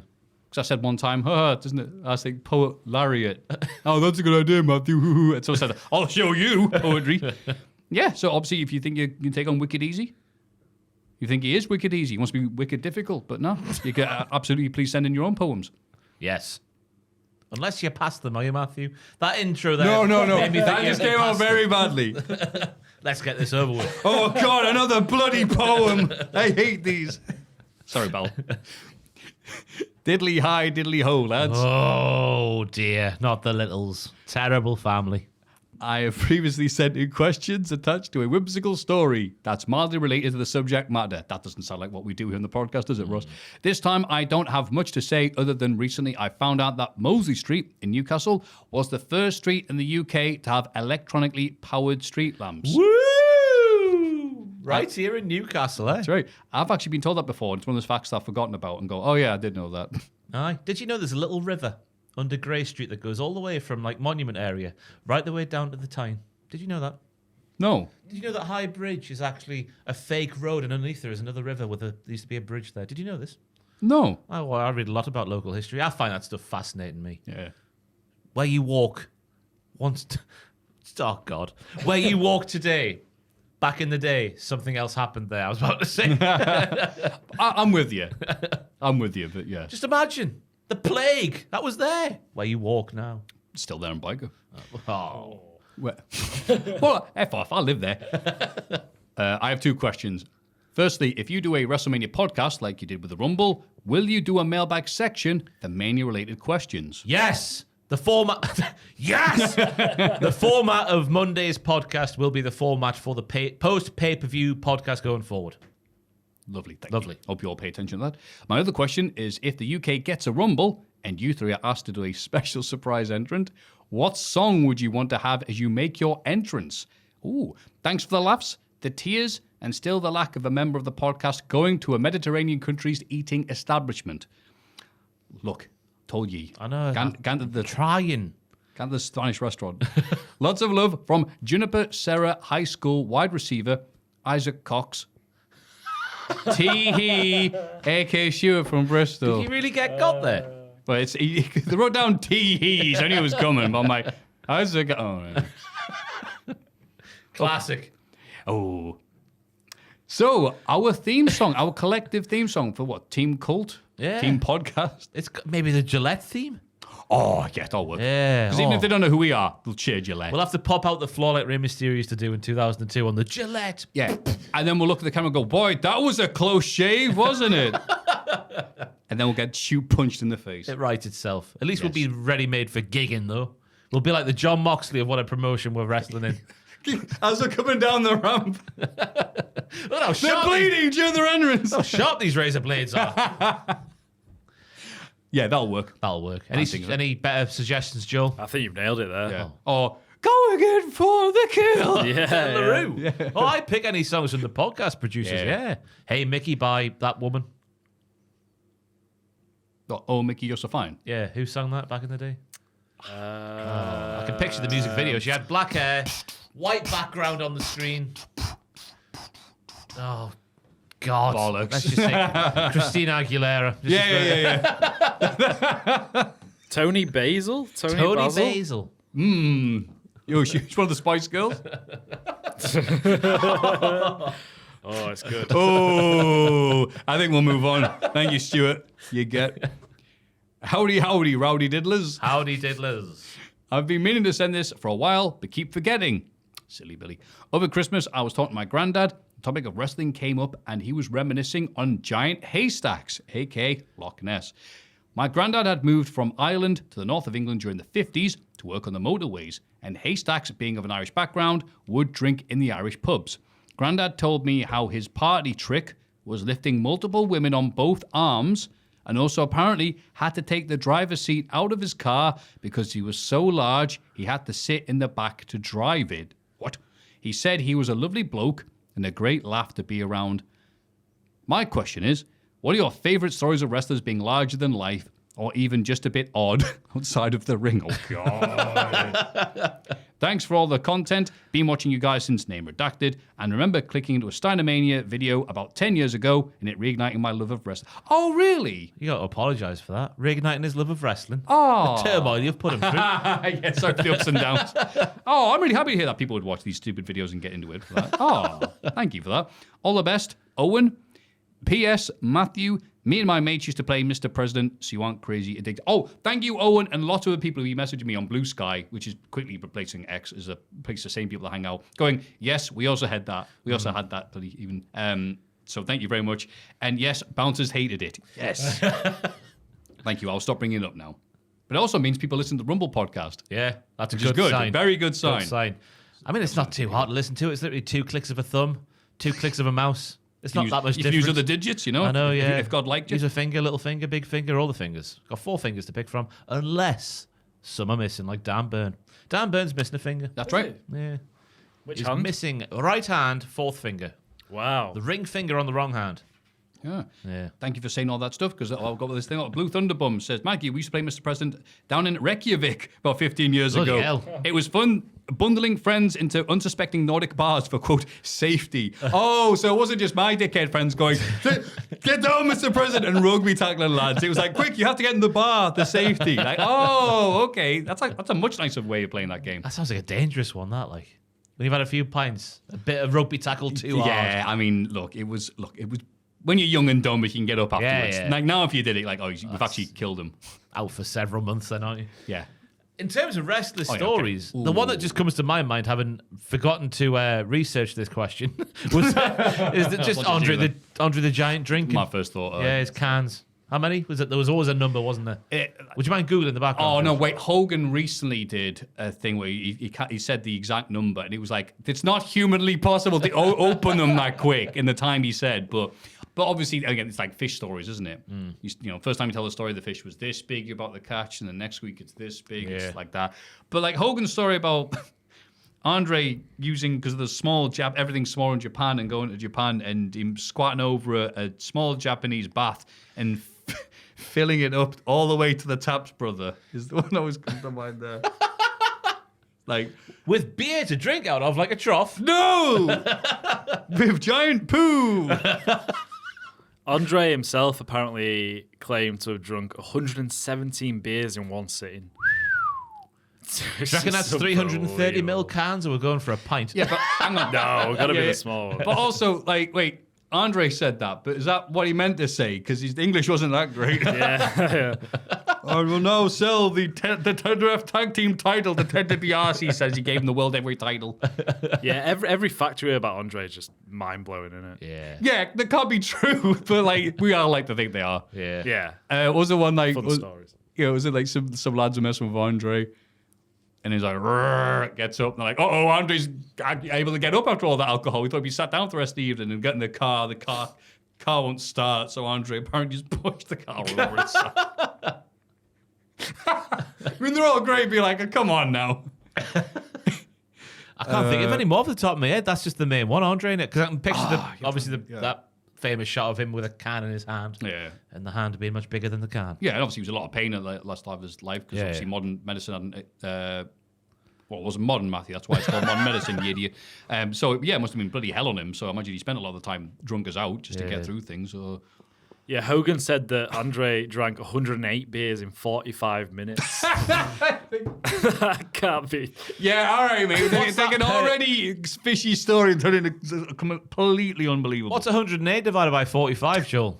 Yeah, go on. Yeah, just a to quick work out maths here. Minute per can. The ratio that you got to achieve there. Yeah. How does that? I can't do mental arithmetic. I only got to see Well, why you- 2.4. 2 cans a minute. Yeah. 2.5 cans. 2.5 cans a minute. Nah. Even if you put them on those giant bars or whatever, you're like. But you got to think about the fizz, the weight of it hanging on your belly. There's a point where you can't. I can't stand no more. brother, I think you're full. Yeah. They're all horrible stories. They are I'm all thinking horrible, of. aren't It's they? like, oh, what's a funny story? We've you done a like? big series of lists on this very channel have, of like yeah. Wrestling Road Stories volume. I don't know how many volumes we've got up to. Must be 7 or 8 at this point. Yeah, 6, I'm 7, 8. not too sure. Yeah. Yeah. The one where Al Snow's dog Pepper went missing. was taken by Boss Man, obviously fed him and all that stuff. Alison says, if you've seen Pepper, please ring this number. And it was, whose number was it? Whose shoot number was it? Was it Test? Was it Val Venus? Somebody from Raw 98. Yeah. It was their real number. And so we just kept on going off on the phone the entire time. Like, I think I saw Pepper there. And apparently just to pass like this 4-hour road trip, they're like, that's great. You're our 59th caller. You won tickets to WrestleMania. What ring? Oh, yeah. Give us your details. Yeah, tomorrow someone's going to ring you up. Blah, blah, blah, blah, blah. Like the seconds after he's hung up, like, that's right. You win tickets to SummerSlam. Oh, my God. Blah, blah, blah. All you have to do is, go to this address. Stand outside in the freezing cold. There's plenty of them with Owen Hart as well, isn't there? That sort of thing with like hotel phones being used to prank people. What was that one with Jeff Jarrett? Where there's someone in the lobby and they had to go down. Was it Jeff Jarrett? Where one? Owen had like pretend to be someone. I can't remember what it was now. Oh, there's a few of them where he's like, yeah. He's like, he didn't want a Foley as well. I remember like That it's might be like, what I'm thinking of. Where the guy is disturbed Foley and goes like, apparently you've left the bill and you haven't paid for it. And he's like, what do you mean? How dare you say this? And then no one starts going, wait, are you one of those wrestlers? Isn't it all fake? And Foley's like, I'm gonna kill you. And by the time they head downstairs, like, oh, it's Owen. Right. Yeah. Whatever you do, don't Google Perry Saturn Raven and her. Man, what a story.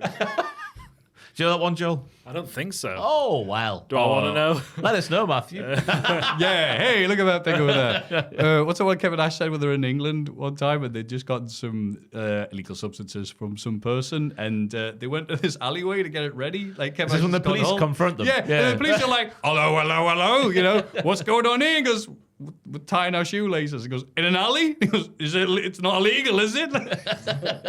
And they're like, you had to put it on the windowsill in the corner of him. The hall went, yeah, we're just a little flex where it pushes it past and falls off. And they're like, all right, well, hurry up, do your shoelaces and sod off. And like, all right. And he's like, what's the weed? He's like, don't worry, I didn't get rid of all of it. Just being in an alleyway and two policemen. What are you doing in this alleyway? Yeah. Tying our shoelaces up. I tell you what, mobile phones have ruined the world. That's what I'm going to say. You don't hear that anymore, that kind of thing, do you? Because mobile phones, there'd be 7 people there filming it. So debauchery like that can't Yes, happen you're right. anymore. People can't lie as blatantly as they used to be able to in the day. Remember when Meng beat up 15 squadrons of police by himself? I was tongue-in-cheek, by the way, because on the Rumble podcast this week when I said Nikki Bella did textbook push-ups, clearly being ironic, there was a comment that I saw that was like, well, Ross, they were rubbish push-ups. And I give up with sarcasm. I really do. You've got a really good tone, but the thing is, it doesn't translate to everybody in the world. And I've noticed that as well, because I've said, like, here's something really dumb yet obvious. And that does not translate to other it's countries. a shame, isn't it? Yeah. Mobile phones are good. Yeah, why don't you go play with them rather than listen to us? Or watch us on one. Or if you are cool, you can send us a lovely question to mailbag@cultaholic.com.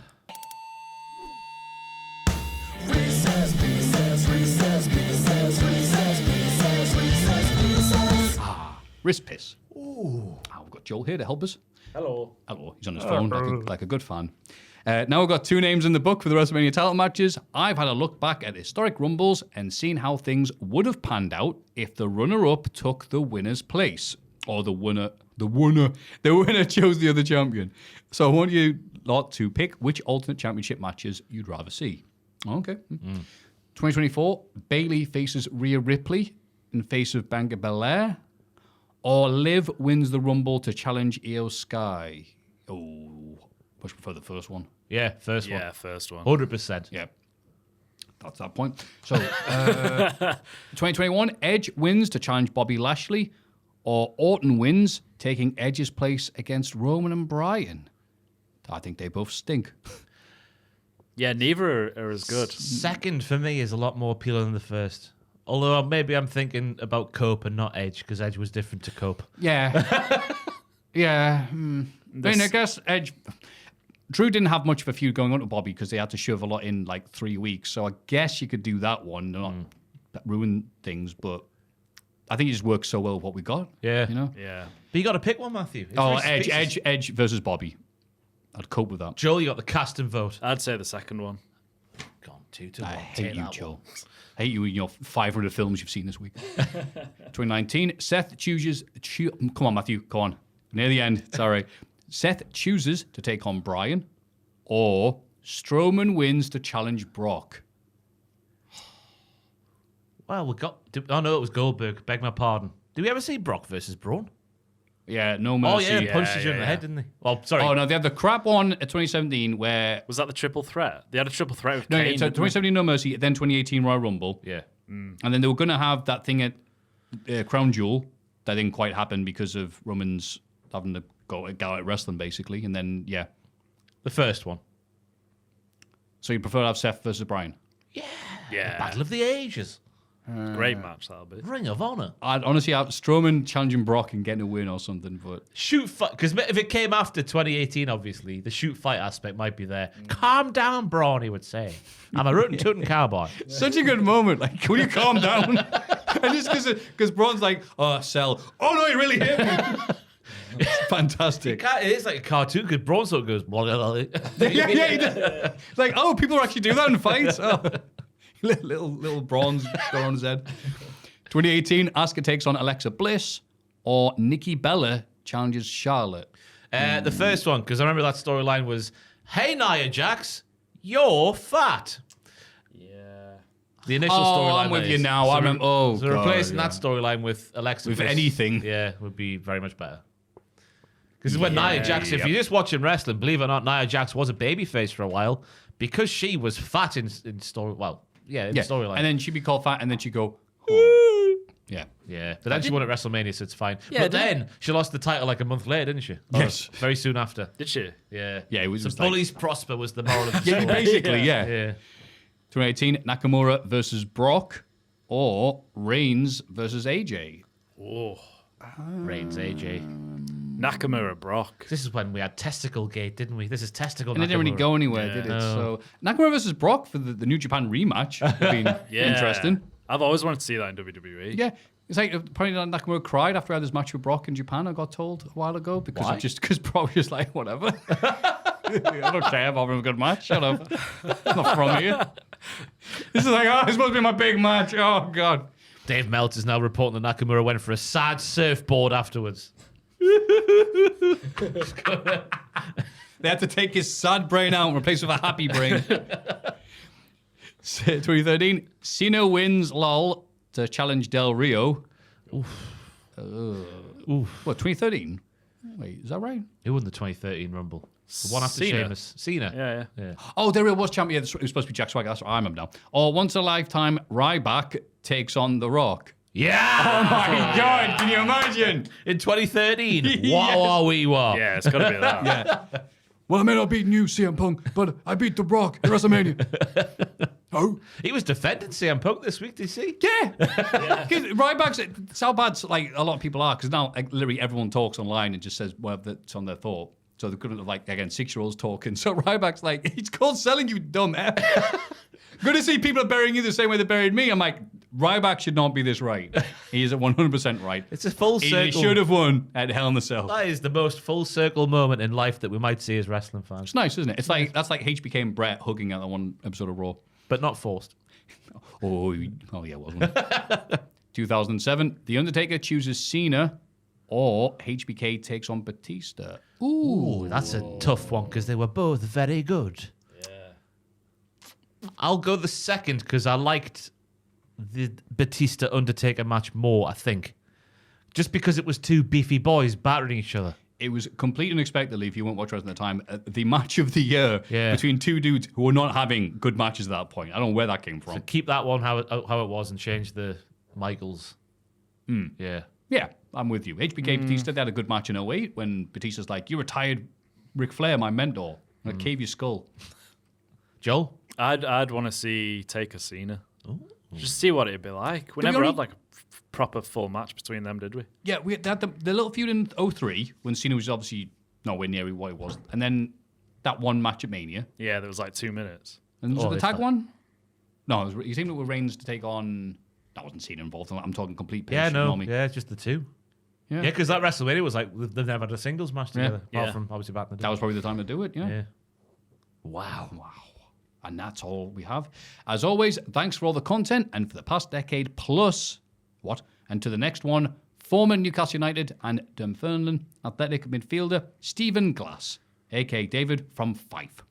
Up the Fife. Up the Fife. Thank you, David. I know they're the good people from Fife, but not the wrong ones. Fifeful.com. I was thinking that. Yes, this is all we need.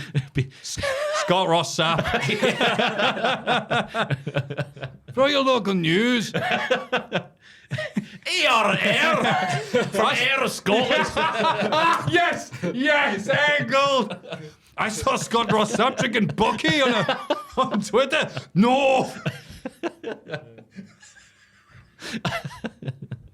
That's clearly what you wanted from this, David. So thank you for emailing. Mailbag@cultaholic.com. That's for any mailbags or Reese's Pieces or just random thoughts. And patreon.com/cultaholic if you're Hall of Fames. This is the end. This is the end. the last ever podcast. But yes, a very short and spirited one. I thought. Shortest in a while. It's a good length still. Yeah. Let's not undersell what we've done here today. Now, of course, there's 2 hours to bolt onto this by simply clicking twice or thrice to go to the Rumble podcast from Monday. We treat it like a kickoff show. Yeah. But with less dodgy signs in the crowd. Being pointed out by being brought to a show by someone who follows me on Twitter. Cody, look at this horrible event. Oh, God. But Ross, you've been magnificent as always. What have you got for us until next You've week, not pal? been bad yourself, Matthew. Thank you for a wonderful afternoon. So Patreon today, WTF goes live because I've had a bloody busy week and I've tried to fit it in and it didn't quite get fit in. But yeah, Friday, sorry. I keep saying sorry it's late, but we never say when we're going to put it up. So it's there today. It's on Patreon. Thank you for your patience. And apart from that, just all the Rumble coverage coming out. Next week, I've got no idea. Maybe it's the return of Gary YouTube, I do declare. Yes, it is. It is the return. A tier list will happen. About finishers. Who has the best finisher in the work game? In the in the SmackDown and Raw rosters. Hey, what are you doing? You watch may not be up by the time you are listening to my dulcet tones say this, so you've watched it and it'll be taken down by YouTube and I'll put it back up again. Ha ha! You can never kill me. I'm like Nosferatu, but not as good looking. I'll be doing this. No Tom and me podcast because he's still getting pished someplace. He's on his honeymoon. Yes. When's he back? It's a while. I've got to do got- news a couple of more Wednesdays. Yes, Gosh. it's a while. I'm not even been sure if it's next enjoying week or himself. not. Like, I don't know. It's just... What a great company we are, allowing him to use all his holiday at once. Yep. The busiest time of the year as well. But yeah, so that's me. Joel, anything to plug? No, nothing. I'm guessing I'll be on the edit for that tier list, will I? Probably. If maybe. you want it, Jill, do you want it? I'll take it, yeah. You want to fight Sam for it, do you? The honour to edit that video. Do you want to fight Sam? That's what we need here, competition. Ruthless aggression. I'll fight him, why not? Yes. Well, we're going to have fun watching that fight. You'll have to wait until next week. It's goodbye from us. And we're now going to point at the sign. What should we say? Anything you want to, Matthew. Oh. What's your shirt say? It's a tribute to Creed Bratton. 1, 2, 3. Creed Bratton. Bratton is a 2 T's. Bratton. I didn't Creed know his Bratton. second name. Is that it? Yeah, Creed Bratton. That's his real name in real life as well. What, He really? used to be in a band in the 60s, yeah. He's playing, that's the name of his character and the actor. The fictional version of himself, yeah. But parts of it's real because he's like bits of his band are referenced from the 60s. But in The Office, yeah, he plays himself. Whoa. What? I didn't know it went that deep. Yeah. Oh. Aye. Wow. Ross's Fun Fact presents the Cultaholic Wrestling Podcast, which is now finished. Oh, one of the closing shots of The Office is him playing his guitar. It's all very emotional, but he used to be in a band in the 60s, yeah. They had one big hit, and I can't remember what it's called. Bye.